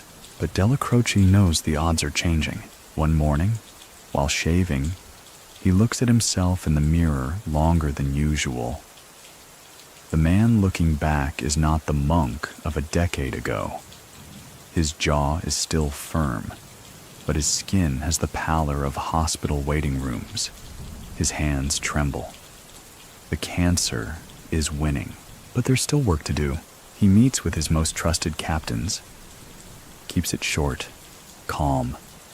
No grand speeches, just reminders. Don't let noise run this family. And then, always, he returns home. His Staten Island house remains just as plain as ever. The hedges trimmed, the curtains drawn. Inside, his world is quieter than ever. He sleeps less, eats only in small bites. His housekeeper notices he keeps the lights dim even during the day, like he's trying to fade gently. And still, the visitors come. Not many, just the loyal few. Men who've known him since before Castellano had a driver. They don't ask about his health. They ask about stability, about the future. One night he scribbles a note, just a few lines. It isn't a will. It isn't an order. It's just names, circled, underlined. No explanations. One of his captains finds it, folds it, puts it away, and never speaks of it again. Dellacroce isn't preparing for death. He's preparing for absence, because he knows that when he's gone, the vacuum will pull everything inward. There will be no one left to hold the peace between the steel and the silk, the street and the suit. He doesn't ask for farewells, doesn't want them. He only wants silence to keep working after he's no longer there to guide it. A priest visits once, offers communion. Dellacroce listens politely, accepts. Then, in a voice so soft it's almost imagined, he says, "Tell him I never broke the code." And the priest, knowing better than to ask which code, simply nods. One historical fact from this period: Dellacroce was under federal indictment for racketeering in the final years of his life, facing up to 20 years if convicted. And yet, he never missed a court date, never took a deal, never confessed a thing. Even the prosecution admitted he was the only defendant who made the courtroom feel like a church. Outside in the streets, Gotti's star continues to rise. Whispers of rebellion grow louder. Castellano grows more paranoid. The balance grows thinner, and Dellacroce, sitting in his chair by the window, watches the clouds roll in. Not surprised, not afraid, just waiting. By mid-1985, the world around Aniello Dellacroce has turned to glass, cracked, fragile, ready to shatter at the slightest sound. And through that glass, he watches the two halves of the Gambino family drift further apart with every passing week. The suits and ledgers orbit Paul Castellano's hilltop mansion, while the street crews, the ones still kneeling at the altar of loyalty and silence, quietly orbit the dying monk in Staten Island. Dellacroce is now a shell of the man who once stalked Brooklyn alleys in pressed slacks and unspoken menace. He walks with a slow gait, favors his left side, winces sometimes when sitting too fast. But his eyes, those glacial, surgical eyes, still cleave through nonsense like a knife through confession. Inside the Ravenite, he's now present only once or twice a week, and never for more than an hour. He sits like a man waiting for the end of a symphony he already knows by heart. Men still come to see him, though less with problems and more with respects. No one wants to be caught on the wrong side of his memory. The air is heavier now. Conversations thinner. Everyone knows the moment is coming, when Aniello Dellacroce will close his eyes for the last time, and the entire fragile equilibrium of the family will be cast to the wind. John Gotti knows it too. He visits more often, though he never stays long. Sometimes he just stands near the door, hands in pockets, nodding at Dellacroce like a loyal nephew visiting his aging godfather. Sometimes Dellacroce speaks to him. Other times, not a word is exchanged. But one night, Gotti lingers after the others have gone. Just the two of them, low light humming from a single lamp. Dellacroce looks at him, long, heavy. Then finally, if it has to happen, don't let it be messy. Respect the thing, even if it's dying. Gotti doesn't respond. He doesn't have to, because the monk didn't offer a command. He offered a eulogy. Many people still think that this was Dellacroce's final nod, his blessing, spoken through exhaustion rather than enthusiasm. So what do you think? Did he surrender to inevitability, or did he simply accept the fate of empires built on contradiction? Castellano, meanwhile, grows more withdrawn. He's wary of the streets, wary of Gotti, and increasingly annoyed by Dellacroce's waning ability to control them. To Castellano, it looks like betrayal. To Dellacroce, it looks like distance. Distance he no longer has the strength to bridge. One of the last things Dellacroce does as underboss is attend a funeral, not of a soldier, not of a capo, just a longtime bookmaker from Bay Ridge. Quiet man, no headlines, no drama. Dellacroce rides in the back seat, walks slowly to the casket, stands still for a long moment, then leaves without a word. Someone at the funeral says afterward, "It felt like the end of something bigger." They're not wrong. Back at home, Dellacroce stops taking visitors, not out of secrecy, out of fatigue. His world contracts to a few rooms, a few objects, the chair by the window, the rotary phone he rarely touches, the small crucifix on the wall. The once crisp suits now hang slightly looser. He eats less, speaks less, but his mind, still sharp. He reads the papers, watches the slow dance of indictments and disappearances. He sees what's coming. He smells the violence in the air the way old priests smell incense before Mass. He knows that when he goes, restraint goes with him. One night, the lights flicker in his home. The wind taps the windows like a visitor unsure of its welcome. Dellacroce leans back in his chair, breathes slowly, watches the dark gather in the corners of the room. He knows what's waiting, but he's not afraid, because he never ran from death. He just refused to let it speak first. One historical fact that now looms large. On December 2nd, 1985, Aniello Dellacroce dies of cancer in his Staten Island home. No fanfare, no final command, just silence. The kind that pulls oxygen from the room. The Gambino family is shattered within 3 weeks. Gotti moves, Castellano falls. But for now, for this breath, the monk is still alive, still watching, still holding the family together, not with orders, but with absence withheld. The FBI, hearing whispers of Dellacroce's decline, prepare contingency plans. Surveillance increases. Warrants wait. But it's all theater. They know. Once Dellacroce is gone, the game changes entirely. Inside the Ravenite, his chair is left empty for a full week. No one sits in it. No one speaks too loud, not because they're waiting for his return, but because they don't know how to fill the silence he'll leave behind. On the morning of December 2nd, 1985, Staten Island wakes under a gray sky, the kind that feels like a held breath. Cold wind whispers down narrow streets, brushing past chain-link fences and rows of identical mailboxes. Somewhere inside a modest colonial home tucked among the evergreens, Aniello Dellacroce exhales for the final time. No entourage, no priest, no warnings. Just the soft ticking of a grandfather clock and the muffled hum of a distant car engine passing by. The silent monk is dead. There's no siren, no announcement, no candles. His death isn't registered in headlines until much later. But across the boroughs, something shifts. Capos feel it in their bones. Crews pause during collections. Even the Ravenite goes unusually still that day. No coffee poured, no whispered jokes. Just that awful, echoing absence, because they all know what's coming.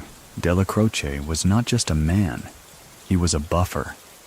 Between Castellano and the streets, between Gotti and impulse, between history and the fire of the future. Now there's nothing standing between them. The first to hear officially is Gotti. He's told by one of his closest confidants. A quiet word in a parked car outside a Queen's diner. Gotti doesn't react at first. Just stares out the windshield, the condensation smearing reflections across his face. Then a single nod. Not mourning, not surprise. Readiness. Many people still think that Gotti had already begun planning Castellano's downfall long before Dellacroce died, but wouldn't move until the old man was gone. So what do you think? Was it respect or strategic patience? Back at Tot Hill, Paul Castellano receives the news from a distance. He doesn't attend the funeral, claims health reasons, security concerns, prior commitments. But the soldiers notice. They all notice. In their world, absence isn't just impolite. It's an insult, a decision. Dellacroce is laid to rest in a simple ceremony. No headlines, no 20-car processions. The attendance is quiet, though powerful. Old capos in black coats, soldiers with folded hands and locked jaws. Some bring flowers, some bring regrets. Gotti brings nothing but his silence. He stands near the rear of the service, doesn't cry, doesn't speak, but he watches, not the casket, the faces, because now everything is about who blinks first. One historical fact. Castellano's failure to attend Dellacroce's funeral was widely seen within the family as the final fracture, an unforgivable display of arrogance. It signaled, intentionally or not, that Castellano had no intention of honoring the street half of the family that Dellacroce had kept loyal for decades. And so, the balance breaks. In the days following the funeral, Gotti begins moving with unusual speed and unusual quiet. Meetings held in unmarked garages, notes passed hand to hand, not shouted, not hinted at, just passed, like communion. Dellacroce's name doesn't come up, but his presence lingers in every decision. At the Ravenite, no one sits in his chair, not even Gotti. The club is quieter, more paranoid. Eyes flit more often to the windows. Conversations end mid-sentence, because without the monk, no one knows where the edge is anymore. Gotti doesn't fill the chair. He builds his own table. The old rules begin to bend. Dellacroce's protégés, especially those who served under him directly, now find themselves at a crossroads. Some double down on loyalty to Castellano, hoping tradition will prevail. Others begin drifting toward Gotti, sensing the weather, and still, the monk's memory holds. One soldier in the back of a Brooklyn bakery tells a friend, "Neil wouldn't want blood." The friend responds, "Neil's not here."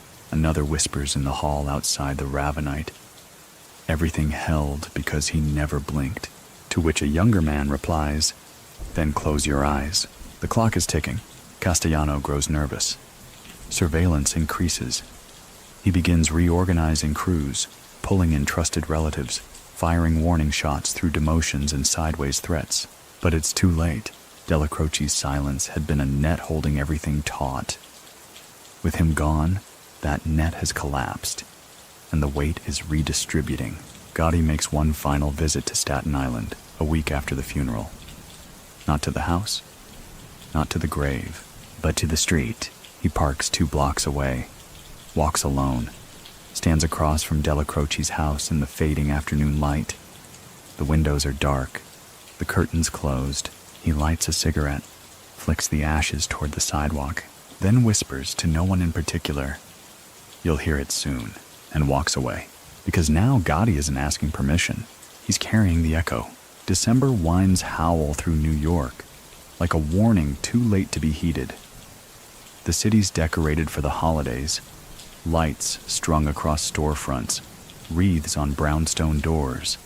But beneath the surface, in the alleys and corner clubs of Brooklyn and Queens, a different kind of countdown ticks louder. It's been just over 2 weeks since Aniello Dellacroce passed, and the fuse he kept smothered under decades of silence has finally caught flame.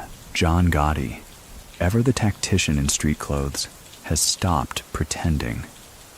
The grief, if he felt it, has been folded away neatly. He moves now with grim clarity.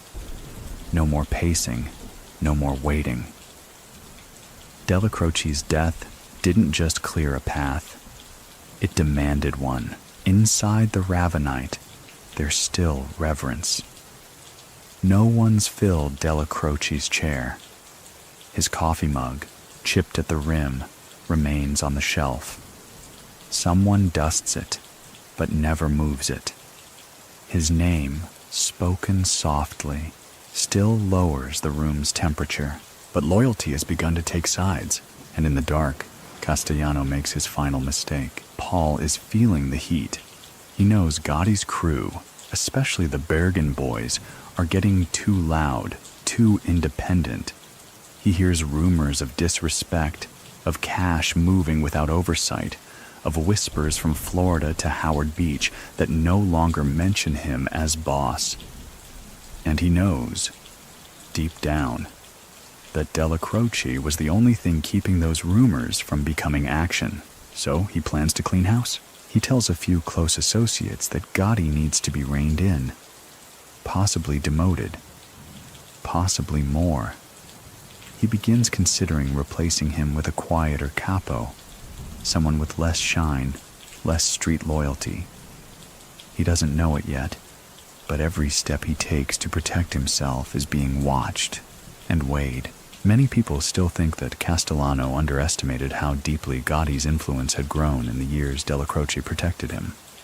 So, what do you think? Was it arrogance, or just a fatal misreading of the room? Meanwhile, Gotti's crew tightens their circle. Sammy Gravano, Frank DeCicco, Angelo Ruggiero. They begin working not like mobsters, but like tacticians. Gotti doesn't rant. He doesn't scream. He holds meetings like war councils. The mood is solemn, precise, because they all know what Dellacroce would have demanded. Clean, fast, final. And what he would have forbidden? Sloppy. So they plan accordingly. One historical fact FBI records later confirmed. Gotti's team surveilled Castellano for days leading up to the hit, noting routines, guards, and weak points. They even timed the walk from car door to steakhouse entrance. 4 seconds. That's how long it would take. 4 seconds to change everything. But before that night arrives, there's one final beat of calm. December 14th, 1985. A Saturday. Cold, quiet. Gotti stands on a rooftop in Queens, looking out over the city. A cigarette hangs from his lips. The skyline glows. Behind him, the men wait. He turns and says, "No celebration after, no noise. We don't become what we're fixing." It's the closest thing he gives to a prayer, because this is not about glory. It's about balance restored. On December 16th, Paul Castellano has dinner plans. Sparks Steakhouse, Midtown Manhattan. The reservation is made. The table set. The snow beginning to collect on the sidewalk. Castellano arrives in a Lincoln with Thomas Bilotti, his new underboss. They park, step out, and the world, for a few seconds, goes utterly still. Then 4 figures move from across the street. No words, no screams, just 14 bullets. 4 seconds, and the Gambino family changes hands. Dellacroce doesn't witness it, but it happens in his shadow. The hit isn't messy, it's fast, surgical, the way Dellacroce would have wanted. Gotti doesn't pull the trigger himself. He doesn't need to. His fingerprints are philosophical, not physical. The newspapers explode. 2 men gunned down outside a steakhouse in broad daylight. Mafia chaos. Mob power vacuum. New York on alert. But inside the Ravenite, the air changes. Gotti walks in. Sits, not in Dellacroce's chair, but nearby. Men come to him now. Quietly. Automatically. There's no vote. No coronation. Just inevitability. And in Staten Island, under winter earth, Dellacroce rests. The man who kept the peace with a glance. The monk who enforced silence so well. It echoed for weeks after he passed. One soldier leaves a single white carnation on his grave that night. No name, no card. Just a whisper. You didn't raise him, but he listened, and the wind brushing across headstones carries no judgment. Only the rustle of a kingdom reshaped. The city barely has time to finish whispering about the blood on the sidewalk outside Sparks Steakhouse before the Gambino family adjusts.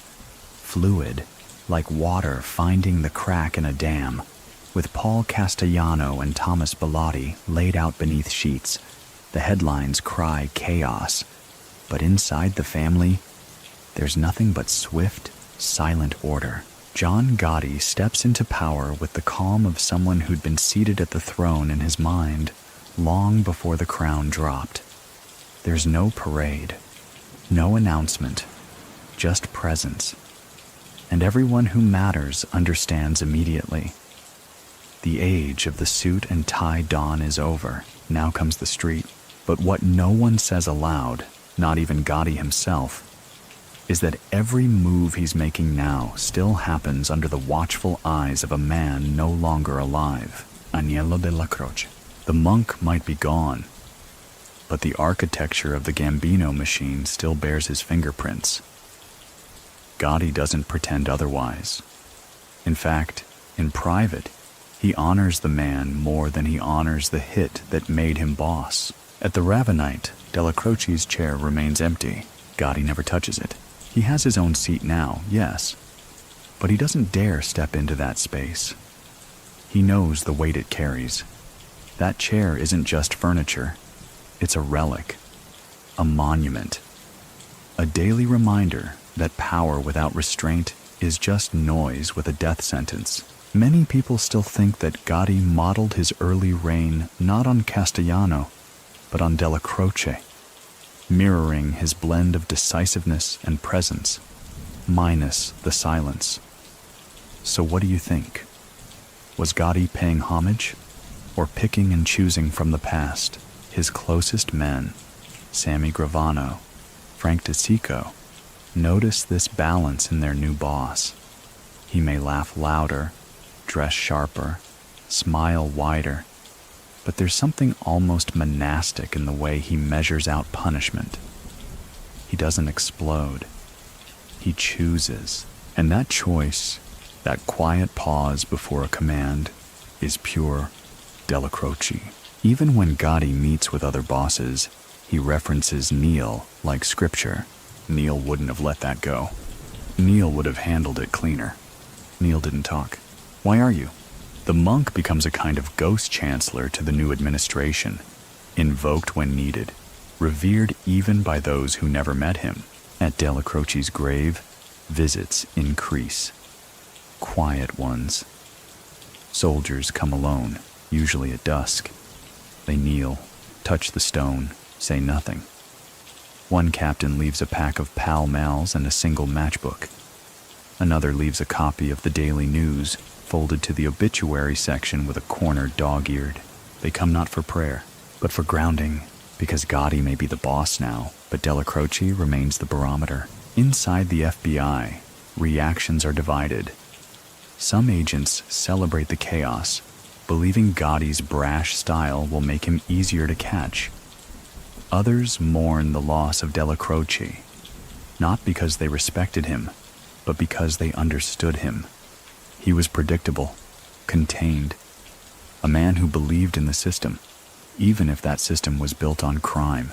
One senior agent writes in a memo, "With Dellacroce gone, the streets lose their last firewall. The new boss plays to crowds. The old one played to silence." But not all was clean behind the curtain. Inside Gotti's own ranks, cracks begin to show. Money flows fast, but loyalty gets tested under the weight of increased scrutiny. The FBI is watching more closely now. Wiretaps, bugs, flipped witnesses. The code of omertà, so sacred under Dellacroce, begins to fray. Even Sammy Gravano, the future canary in the coal mine, notes it in later testimony. Neil made you ashamed to talk. With Gotti, it got easier to make noise. Still, the early months of Gotti's reign carry a sharp efficiency. Problems get solved fast. Alliances are redrawn. Castellano's supporters are absorbed or erased. But through it all, one thread weaves consistent: Dellacroce's legacy. He isn't talked about in the open, but his name lingers. In the way capos wait a second longer before speaking. In the way envelopes are handed over with two hands, not one. In the way soldiers never walk into a room without first scanning who's already there. Dellacroce taught a generation how to move in the dark. Now they do it in daylight, but the shadow remains. Back in Staten Island, his home sits untouched. The family keeps it closed, curtains drawn, mail gathered by hand. No one rents it. No one sells. To do so would feel sacrilegious, as if monetizing the tomb of a saint. Neighbors speak about it in hushed tones. The man who lived there? Quiet, polite, took his trash out exactly at 7 every morning. The lawn somehow remains neatly trimmed, because even decay fears his memory. And at the Ravenite, the coffee still brews. The door still creaks the same way, and the chair in the back, still empty. The Ravenite Social Club, once humming with the slow cadence of Dellacroce's discipline, now pulses with a different rhythm. Brisker, louder, clothed in silk instead of silence. John Gotti rules from the same walls, beneath the same dim ceiling fan, but the tone has shifted. The hush has lifted. The monk is gone, and the music has changed. Still, the room remembers. Gotti is careful at first, not to mimic Dellacroce, but to honor him. He doesn't allow anyone to raise voices in that corner seat. Doesn't permit laughter that echoes too loud. One soldier once tried to sit in it, just once. He didn't get yelled at. Gotti simply stared at him until the man stood, as if waking from a bad dream. The message is clear. The monk's throne remains unclaimed, but Gotti can't hold both traditions forever. As his legend grows, magazine covers, wiretaps, late-night punchlines, the old guard begins to splinter. Not openly, not yet, but in the quiet shake of heads, the slumped shoulders of older capos who remember when the family didn't need cameras to feel powerful. Dellacroce wouldn't have tolerated the spotlight. He would have extinguished it. Gotti, though? He thrives in it. Outside observers, law enforcement, journalists, even rival families start to notice that Dellacroce's influence, while spiritually present, is being buried under the weight of Gotti's fame. The Gambino family is transforming into something glossier, more theatrical. The rules are being bent, and with each bend, the sound of Dellacroce's absence grows louder. Many people still think that Dellacroce would have tried to stop Gotti from becoming a media icon, would have pulled him aside, whispered one of those monk-like riddles that rearranged a man's perspective. So what do you think? Would the old ways have stood a chance against the seduction of celebrity? In truth, Gotti never betrays Dellacroce. He inherits him. But inheritance and obedience are two very different things. The monk's code, omertà, discipline, deference to structure, remains etched into the bones of the family. But like writing in the stone left to weather, some letters begin to fade.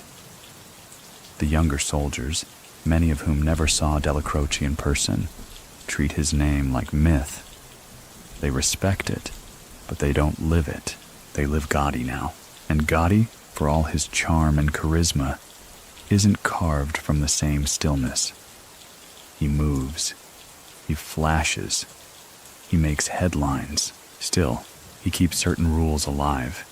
Not for the public, but for himself. He refuses to allow Castellano's men to reconstitute any inner circle. He continues to meet certain old captains at Dellacroce's old times, early, quiet, with no paper, no phones, no second chairs, and he still visits Staten Island once a year. No announcement, no parade, just a black car pulling up beside Dellacroce's grave. Gotti stands there, hands in his coat, sometimes for minutes, sometimes for longer.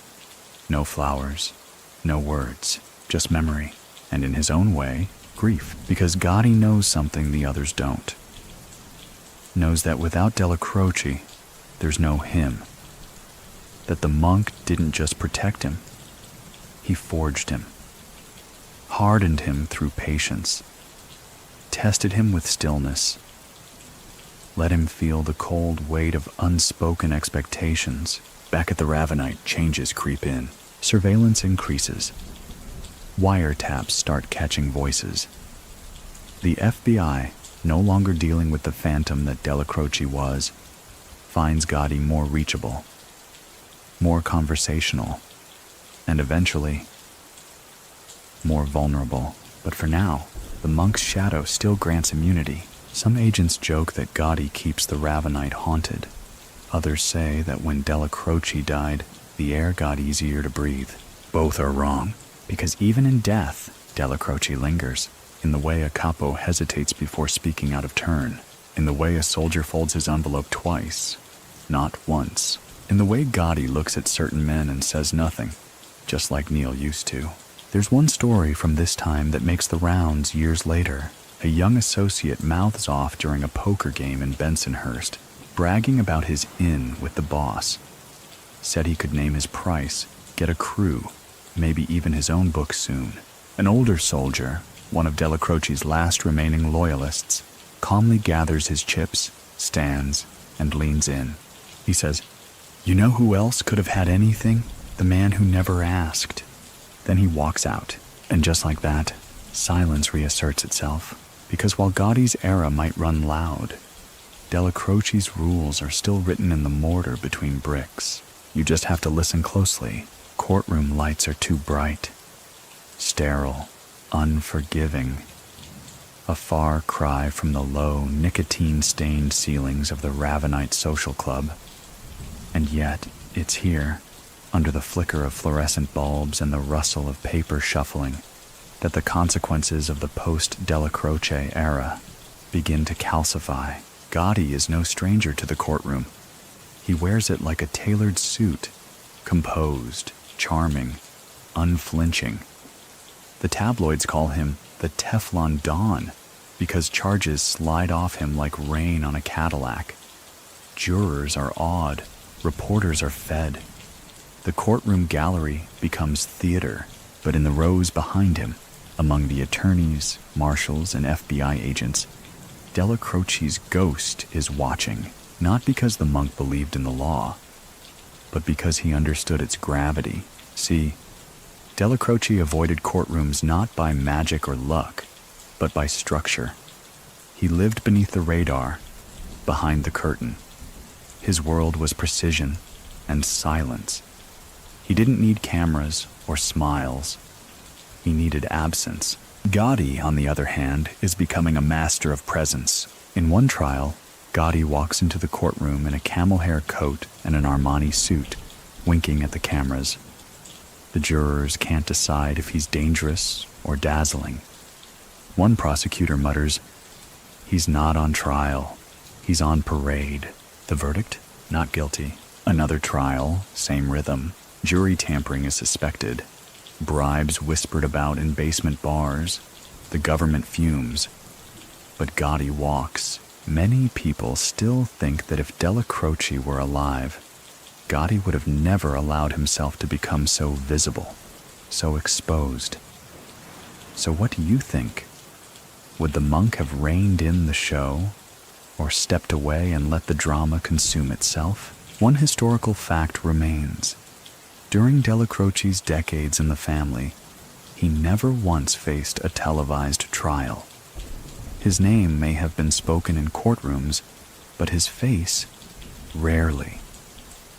Gotti appears in headlines weekly, and it begins to wear thin. Inside the Ravenite, the rhythm shifts again. The reverent silence surrounding Dellacroce's chair grows brittle. It's no longer a space of reflection. It's a reminder of what was, what held, what protected. Older capos feel it. They sip coffee in silence, watching younger men argue, brag, flash cash like playing cards. The quiet no longer commands the room. Noise does, but Gotti still tries, in his way, to hold on to pieces of the old code. He doesn't allow certain words to be spoken. He still punishes those who embarrass the family publicly. He speaks of Dellacroce often, always with respect, always in the low tone reserved for something sacred. Once, after a heated dispute between two captains, Gotti ends the argument with a single sentence. "Neil would have cracked your skulls just for raising your voices." The room stills, because even now, even years later, invoking Dellacroce is like drawing a line across the floor, and no one, not even Gotti, dares cross it casually. Meanwhile, the FBI sharpens its blades. They aren't just chasing crimes. They're studying culture. Dellacroce's era was difficult to infiltrate because of its insularity. Now, with the flash and loosened tongues, The bureau finds cracks. Gotti's men talk more, leave trails, attend parties with people they shouldn't. One agent writes in a memo, Dellacroce was the wall, Gotti is the window. Surveillance increases. Hidden microphones sprout like weeds in back rooms and car dashboards. Wiretaps capture casual threats, sloppy boasts, careless names. Gotti's own voice, gravelly, charismatic, is caught on tape more than once, and through it all, the monk's teachings are invoked like prayers to a saint no one quite believes in anymore. The tension builds. Sammy Gravano, Gotti's most trusted underboss, begins to worry. He sees the cases mounting, the whispers tightening. He's no coward, but he's no fool. Dellacroce's shadow still hangs in his memory like a cross above a doorframe. But now, it doesn't feel protective. It feels final. One evening, Gravano sits alone in a diner booth, remembering the way Dellacroce used to nod after a decision. Not to invite agreement, but to declare closure. Gotti doesn't nod. He persuades, convinces, pushes, and slowly, Gravano begins to shift. Dellacroce would have seen it, would have sensed the unease before it surfaced. But Dellacroce is gone, and in his absence, gravity weakens. One final tale floats through the ranks, a rumor really, that in the weeks before he flipped, Gravano visited Dellacroce's grave under cover of night. He didn't speak, didn't leave flowers, just stood there, one hand on the cold headstone, as if waiting for silence to answer a question. But silence, by then, had nothing left to give. The fall begins not with a bullet, but with a sentence, spoken behind locked doors and padded walls by a man whose name had once been inked beneath Gotti's most trusted orders. Sammy Gravano flips. In 1991, after decades of loyalty, dozens of contracts, and 1,000 meals shared in whispered trust, Gravano becomes the highest-ranking member of the American Mafia to cooperate with the federal government. And just like that, the Gambino family, once the sturdiest pillar in the underworld, begins to tilt. Gotti is blindsided, at least publicly. In private, maybe he knew. Maybe he always feared that losing Dellacroce didn't just leave a hole in the command structure. It created a vacuum in belief, because Gravano wasn't just Gotti's underboss. He was Dellacroce's student, trained in that same school of silence, respect, and low exposure. Yet here he was, sitting across from federal prosecutors, outlining a blueprint of betrayal with frightening detail.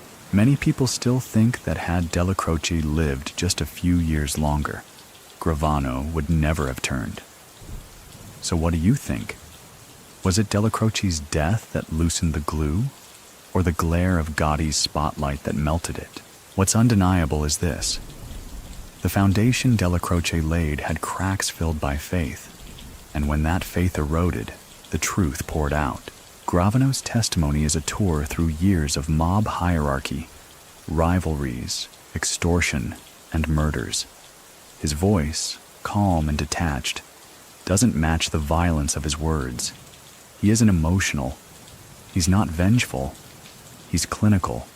And that, more than anything, terrifies the family, because Gravano doesn't sound like a man breaking a code. He sounds like a man finally speaking after holding in Dellacroce's silence for too long. The courtroom becomes his confessional, and Gotti, the once infallible Teflon Don, starts to feel the walls buckle. In April 1992, after a trial filled with wiretaps, grainy surveillance footage, and Gravano's bombshell testimony, Gotti is convicted on all counts: murder, racketeering, obstruction of justice.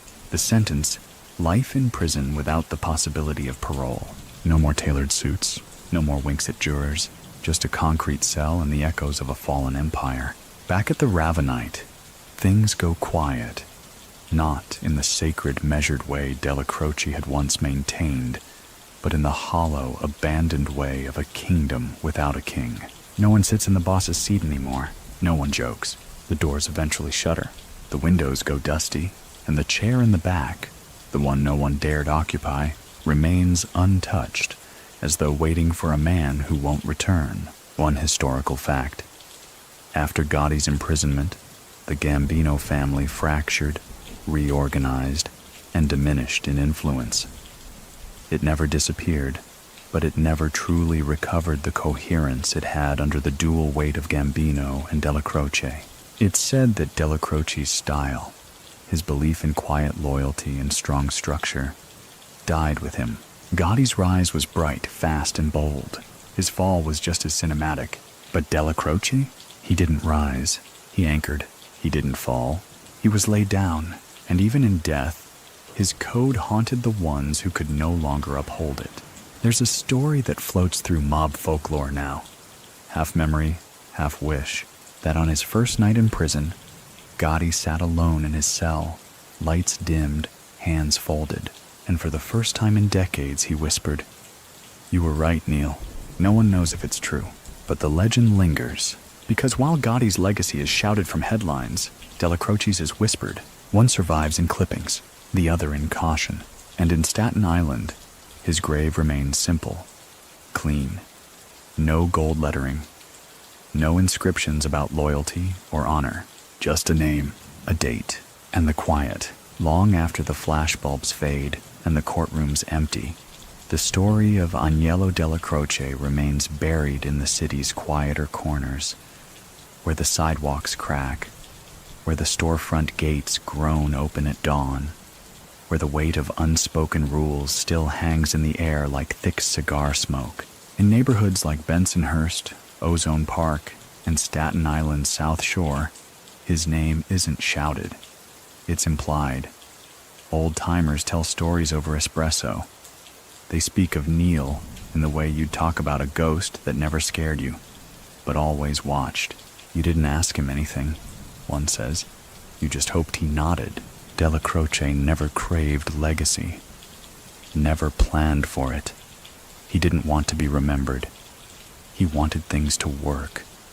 The machine mattered more than the man, and that's exactly why the memory of him endures. He's not the hero, not the villain. He's the blueprint. And as the mob continues its slow descent into fragmented modernity, its operations scattered, its unity diluted, there are still some who cling to Dellacroce's old code. Men who dress quietly, who speak once, maybe twice, who attend funerals but never weddings, who collect without ceremony, who punish without spectacle. They call themselves monks men.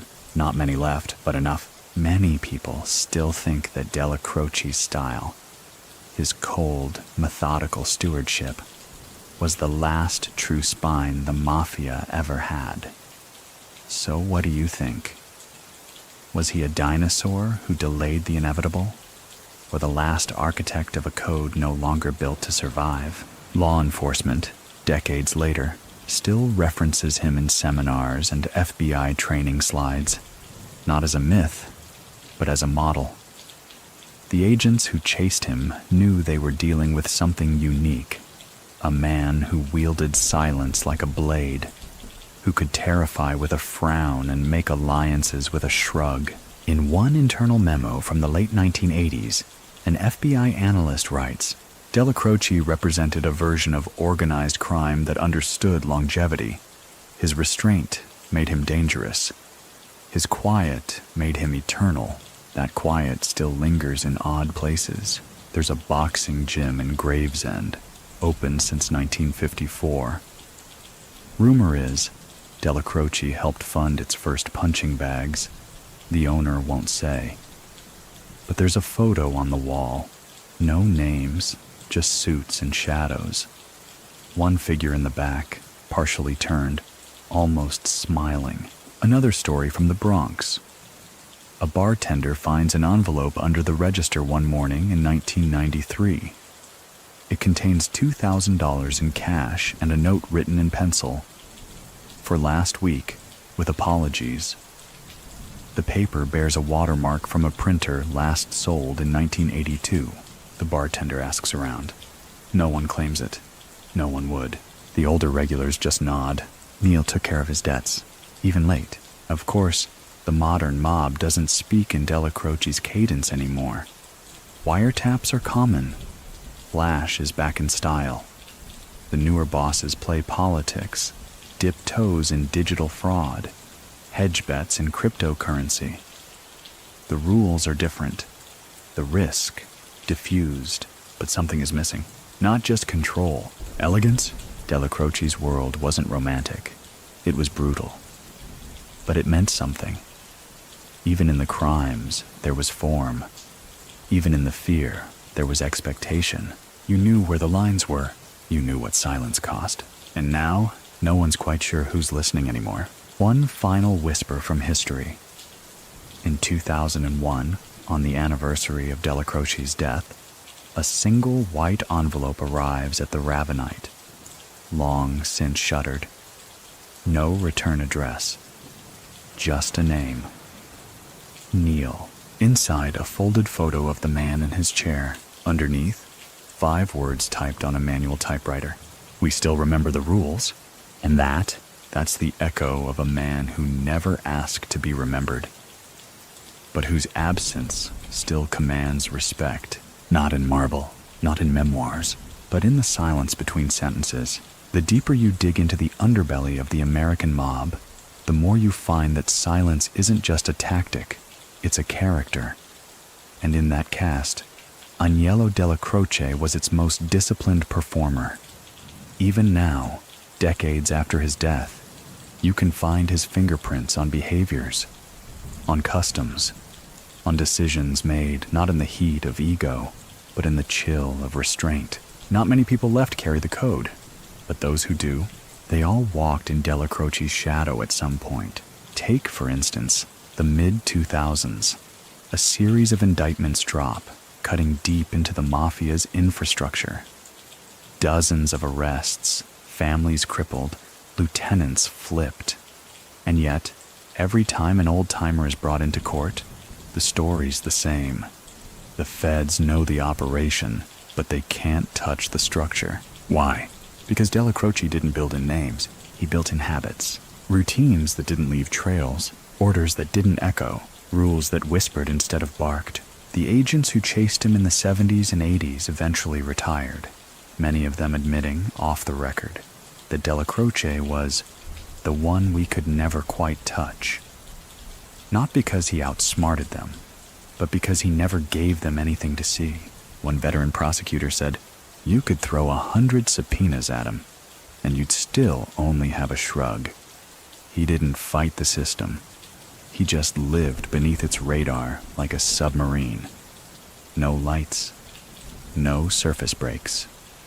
Many people still think that Dellacroce operated like an old general who had memorized every inch of the battlefield and never needed to draw his sword. So what do you think? Was his silence strength, or just armor that cracked after he left the field? Back inside the circles that remain, the dinners in back rooms, the card games in clubs hidden behind storefronts, his name still floats. Not as a threat, but as a standard. One young associate, just stepping into the business, reportedly asked his capo in 2015, "Why do they keep talking about this guy Neil?" The capo leaned back, cracked his knuckles, and said, "Because he knew when not to talk. And you? You don't." Dellacroce has become a cautionary tale in reverse, not for what he did wrong, but for what others failed to do right. Even his rivals speak with respect. A former Genovese capo, caught on tape decades later, remarks, "Dellacroce didn't need to raise his voice. He just looked at you like you disappointed God." There's a story that in 2010, a man walked into a bar in Staten Island with a scar across his cheek and a glass eye, sat at the corner, ordered a coffee. The bartender didn't recognize him, but one of the older patrons did. He walked over, placed a napkin in front of the man, said nothing. The man nodded, wiped the edge of his glass. They didn't speak Dellacroce's name, but everyone in the bar went quiet, because in certain circles, he is still present. He's in the way envelopes are folded twice, never once. In the way phones are not used, in the way disagreements end with a sigh instead of a swing. Even in the modern world, with surveillance more advanced, loyalty harder to come by, and the code cracked in more places than it holds, there are still those who operate the way he did, quietly, deliberately. No autographs, no press, just the work. There's one last rumor that circulates among the remaining crews, that a lockbox exists, passed down quietly through the years, containing notes written by Dellacroce himself. Short ones, single phrases, no names, no dates, just sentences like, "Fear doesn't need rehearsal. They'll talk loudest right before they flip. If they smile when they hand you money, count it twice." Whether the box is real, no one knows. But the quotes? They feel like him. And if they're fiction, they're the kind born from truth. Because Dellacroce didn't just shape the mob in his time. He shaped the way time remembers the mob, not as brash, but as balanced. Not as greedy, but as measured. Not as bulletproof, but as deadly precise.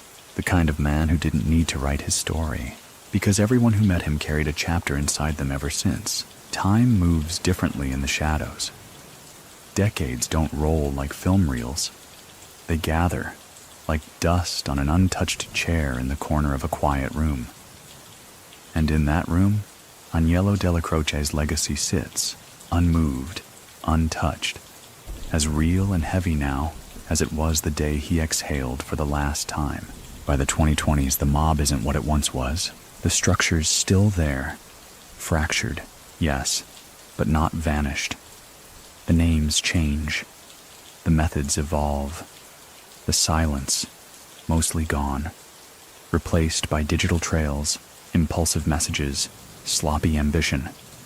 The weight of Dellacroce's code has lightened in the hands of men who never carried it to begin with.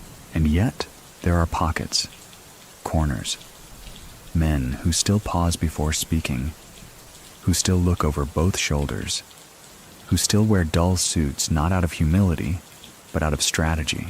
You know who trained them. They don't say Dellacroce's name, not because they fear it, but because they respect it too much to speak it without cause. One such man, never named in court documents, but whispered about in circles from the Bronx to Jersey, keeps a photo in his wallet. Grainy, faded. A young Aniello, hat pulled low, eyes half-lidded in that way he always looked when someone else was doing the talking. When asked why he carries it, the man simply says, "Reminds me to shut up." Many people still think that the Mafia's decline was sealed the moment Dellacroce died, that without him, the whole architecture of fear and discipline collapsed into vanity and volume. So what do you think? Was he the last true underboss? Or the quiet architect of an illusion that couldn't last? Even law enforcement types speak of him like a benchmark. In an FBI symposium on organized crime, one agent famously held up a picture of Dellacroce and said to a room full of rookies, "If this man walks into your field office, you shake his hand and retire. Because if he came to you, something has already gone very, very wrong." That's how deep the myth runs. Because the truth is, Dellacroce was never just a mobster. He was a monk in a business of wolves. A man who knew the weight of stillness, who turned silence into oxygen and made respect feel like gravity. He didn't chase control. He radiated it. And while Gotti's era burned bright and fast, while newer bosses tried to craft their empires on visibility and power moves, Dellacroce remained the buried vein beneath it all, the quiet that didn't vanish. It just went deeper. In 2022, a reporter researching a book on the Mafia's internal codes stumbled upon a forgotten FBI file labeled only AD Contingency Notes. Inside were surveillance logs from the 70s and 80s, pages of nothing mostly, just timestamps. A record of silence. 11:32 a.m. Dellacroce enters. 11:33 a.m. No words exchanged. 11:39 a.m. Coffee refilled. No eye contact. 11:57 a.m. Meeting ends. No incident. And in the margins, an agent had scribbled, "I think we're watching the wind wait for permission." That's what Dellacroce was, the man who could pause time, not with force, but with expectation. They say now that if you want to understand the old ways, the real ways, you don't study the flashy dawns or the violent headlines. You study the pauses in meetings, the tension between syllables, the names that didn't get said, the rooms that emptied without anyone hearing footsteps. You study Aniello Dellacroce. His photo isn't in many museums. His name isn't spoken in pop culture, but in the rooms that still matter, under dim lights and thick smoke, with clocks that tick slightly slower, he's present. He always is. There's a particular kind of silence that follows a storm. Not the peaceful kind, but the alert one. The kind where birds stay hidden and doors don't creak open too easily. That's the kind of silence that followed Aniello Dellacroce's death, and in a way it's never left. You can still feel it in the awkward hesitation of young earners trying to speak like they've seen things they haven't. In the way older men stop mid-sentence when someone mentions Neil. In the way even the loudest captains sometimes glance toward an empty corner before raising their voice. Dellacroce's ghost doesn't haunt people, it reminds them. In the years following Gotti's fall, the Gambino family scrambled for footing. The feds called it the post-Gotti scramble. A new generation emerged, more business-oriented, more cautious, less concerned with neighborhood glory, and more focused on blending into the world they used to rule with cigars and whispers. But the old guard? They still talked about Dellacroce, not in full stories, not often, but in fragments. He'd have never let that stand. Neil wouldn't have let him speak twice. You think Neil needed a meeting to fix that? These weren't praises, they were standards. Many people still think that Dellacroce's presence wasn't just felt during his life. It created a framework that men tried to replicate for decades after. So what do you think? Can a man who spoke so little really define an era so loudly? One aging capo once put it perfectly. He wasn't the reason the rules existed. He was the reason they worked. That, in the end, is Dellacroce's greatest achievement. Not hits, not riches, not headlines. Balance. He was the hand that steadied the tray when the wine sloshed too close to the edge. The gaze that stopped a mistake before it turned into a war. The cigarette lit in a room where tempers were cooling and someone needed to remember they were mortal. Even among his enemies, respect lingered. A Genovese associate, overheard on a wiretap in 1999, said, "Gotti got loud and fell fast."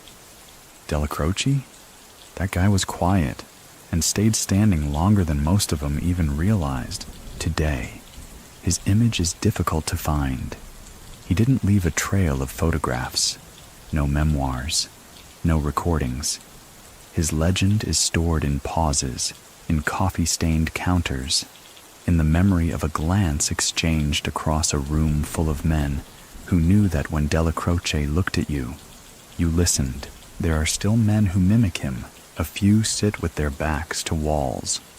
A few keep meetings under 10 minutes, never longer. A few fold their hands exactly the way he used to when delivering judgment, not in fury, but in resignation. And every so often, a soldier will be scolded with, "Neil wouldn't have liked that." That's all it takes. No shouting, just a ghost. There's a quiet theory among the last of the old school guys that the mob, as it once was, structured, respected, feared, but not ridiculous, died with Dellacroce. Not because he was the last real gangster, but because he was the last man who could hold the leash without needing to rattle it. The rest? They chased power, cameras, fame. Dellacroce didn't chase. He anchored. And as the decades pass, as the headlines fade, and the street corners get repaved over stories no one remembers, there's still one lesson that lingers in the air for those paying attention. The strongest man in the room is often the one who says nothing. On a rainy night in Lower Manhattan, sometime in the early 2000s, a young associate sits in the back of a diner booth across from an older man. The kid's eager, talks fast, uses his hands too much, eyes darting to every noise behind him. The older man doesn't flinch, doesn't sip his coffee, just lets the rain tap against the window like an old clock counting down the kid's chances. Then the old man says without looking up, "You ever heard of Aniello Dellacroce?" The kid shrugs.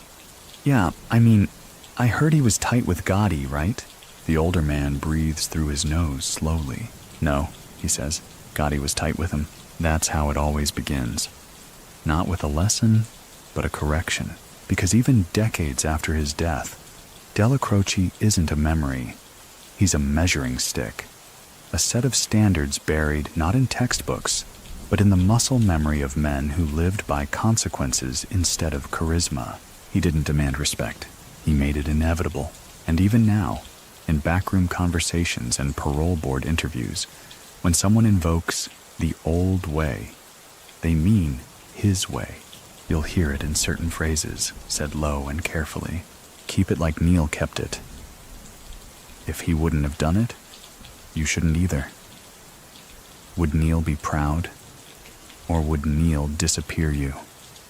Many people still think that Dellacroce's greatest strength was his control. So what do you think? Was it control? Or simply the refusal to need control that made him so dangerous? There's no shortage of mob bosses with body counts, bankrolls, and power. But Aniello Dellacroce, he had something rarer. He had authority without theater. The authority that came from knowing what needed to be done and never explaining it. A priest who once administered last rites to 3 different men tied to the Gambino family said that only one of them looked at peace, the quietest one, the one who didn't confess much, the one who simply nodded when asked if he was ready. Dellacroce didn't beg for forgiveness. He carried it, like a man who knew exactly what ledger he was leaving behind. At his funeral, there was no overflow crowd, just the right people. Nobody came for the show. They came because he would have noticed if they didn't. The chapel air was heavy with silence, the kind that weighed more than grief. Gotti stood near the back. Gravano was there too, somewhere in the rows. Some made eye contact. Most didn't. The only words that hung in the air came from a eulogy that never used his full name. Just Neil, because in that room, they didn't need more. He was the man who never asked for allegiance.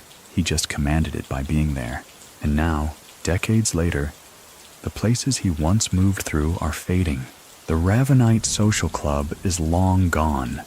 The sidewalk has been repaved, the windows above replaced with frosted glass. The door is still there, but the bell no longer chimes. Still, sometimes older men walk past it and hesitate. Not long, just long enough. Then they move on. But you know what they're thinking, because Dellacroce's mark wasn't in territory. It wasn't in cash. It was in conduct. The way people stood when he entered. The way voices softened. The way decisions were made with a nod, not a fist. You don't see that much anymore. The new generation wants noise, wants followers, wants to be seen. Dellacroce, he made you afraid to look. And maybe that's why, even in the digital age, even with podcasts and documentaries and mugshot memes, his legend remains intact, untouched, because the only true stories we get about him are the ones told in whispers, over coffee, after a long pause, when the kid in the booth finally asks, "And what happened to guys who didn't listen to Neil?" The old man smiles. Not cruel, just knowing. They don't ask that question more than once. By the time you reach the end of a legend like Aniello Dellacroce, you start to realize it's not the headlines, or the trial transcripts, or the obituary columns that keep a man alive. It's the silence, the space he left behind, the way people still talk around him, like he's in the room, sitting just out of frame. Even now, decades gone, his story doesn't close. It rests, like an old revolver in a velvet drawer, unfired but never forgotten. The newer families, What's left of them operate differently. More digital, more cautious, more corporate. But every now and then, something strange happens. A decision is made with no explanation. A feud is cooled before it begins. A soldier is benched quietly. No one says why. And in certain back rooms, someone will mutter, "Neil would have done it that way." He's still guiding moves from the grave, not with orders, but with expectation, because even the quietest men leave echoes. One of the last stories to circulate about Dellacroce doesn't come from a courtroom or a social club or a surveillance log. It comes from a cemetery, St. John's in Queens, his resting place. Not marked lavishly, no marble angels, no gold trim, just a modest plaque with his name, his dates, and nothing else.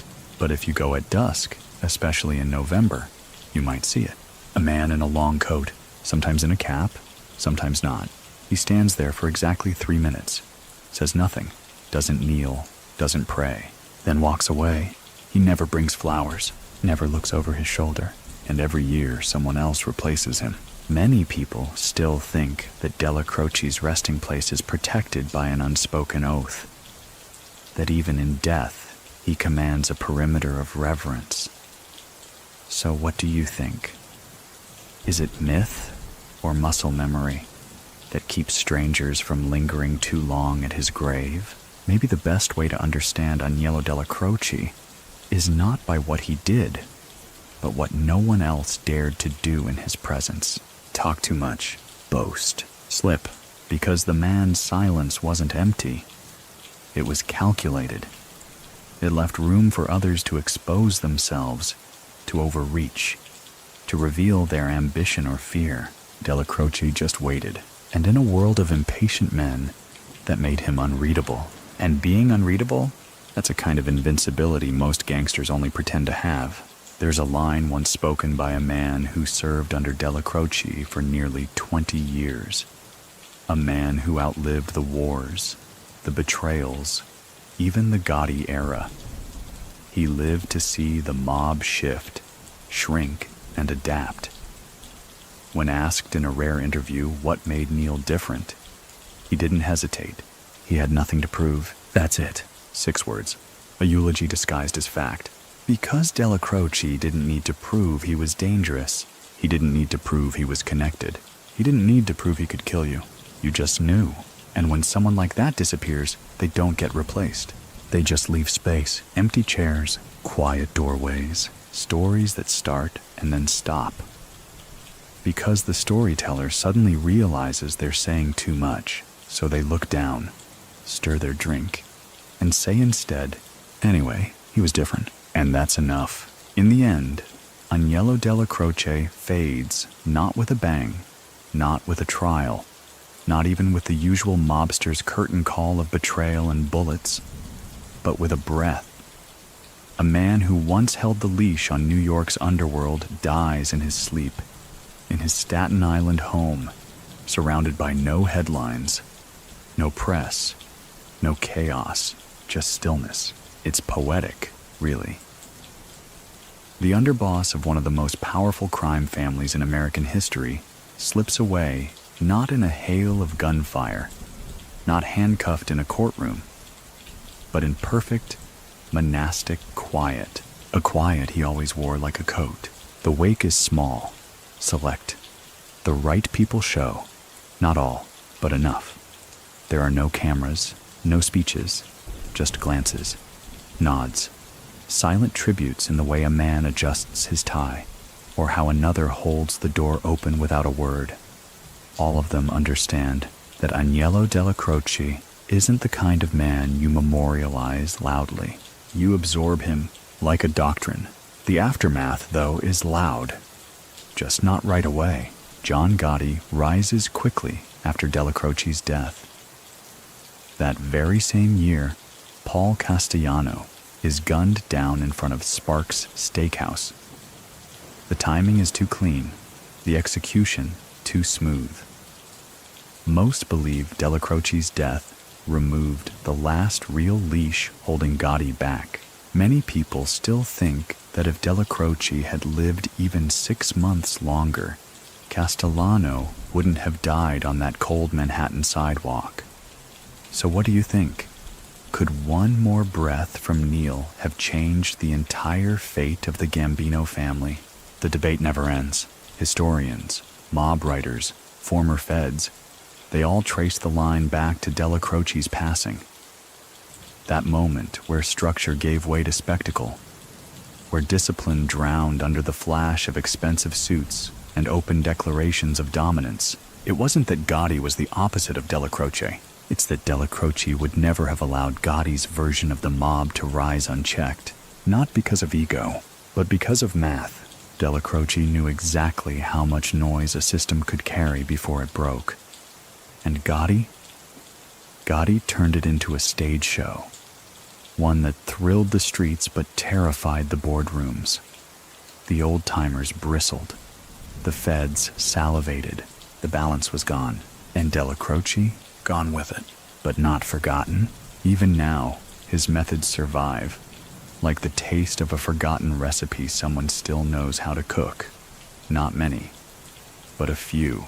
An aging bookmaker in New Jersey still arranges his slips the way Neil taught him.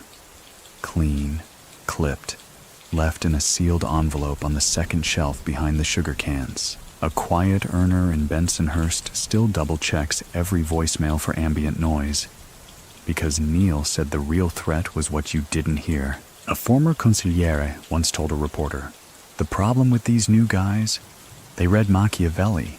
Neil lived it. And somewhere, someone still folds a $100 bill twice before sliding it across the table, not because it matters to the deal, but because it's how he used to do it. And they remember. And they want to be remembered too. So tonight, if you're still with us, if you've drifted into that in-between space where memory and shadow blur, think about this. The most dangerous man in the American mob wasn't the loudest. He was the one you never heard coming, the one who didn't need to speak to lead, the one who could pause a room with a breath.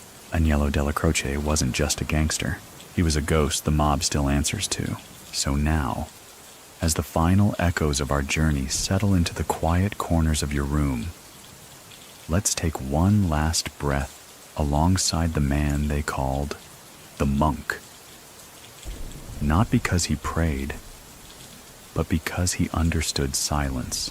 Imagine him now, seated in that old wooden chair, one hand resting on the table, the other wrapped gently around a coffee cup gone cold. Outside, the city stirs in soft murmurs. A cab glides past. A dog barks once, then falls quiet. And somewhere, far from noise and flash, a man closes his eyes knowing the world still turns exactly as it should, because someone like him once kept the gears in check. Let your mind float a little. Let the tension melt from your shoulders. The streets are calm now. The rules are tucked in their places. The ghosts of the past watch but do not haunt. And the quiet isn't heavy. It's comforting, familiar, like a thick blanket pulled up just beneath the chin. You've heard the story. You've seen the shadows move. Now let the silence do its work. Rest easy, friend. The city may be noisy tomorrow, but for now, it sleeps, just like Neil always wanted.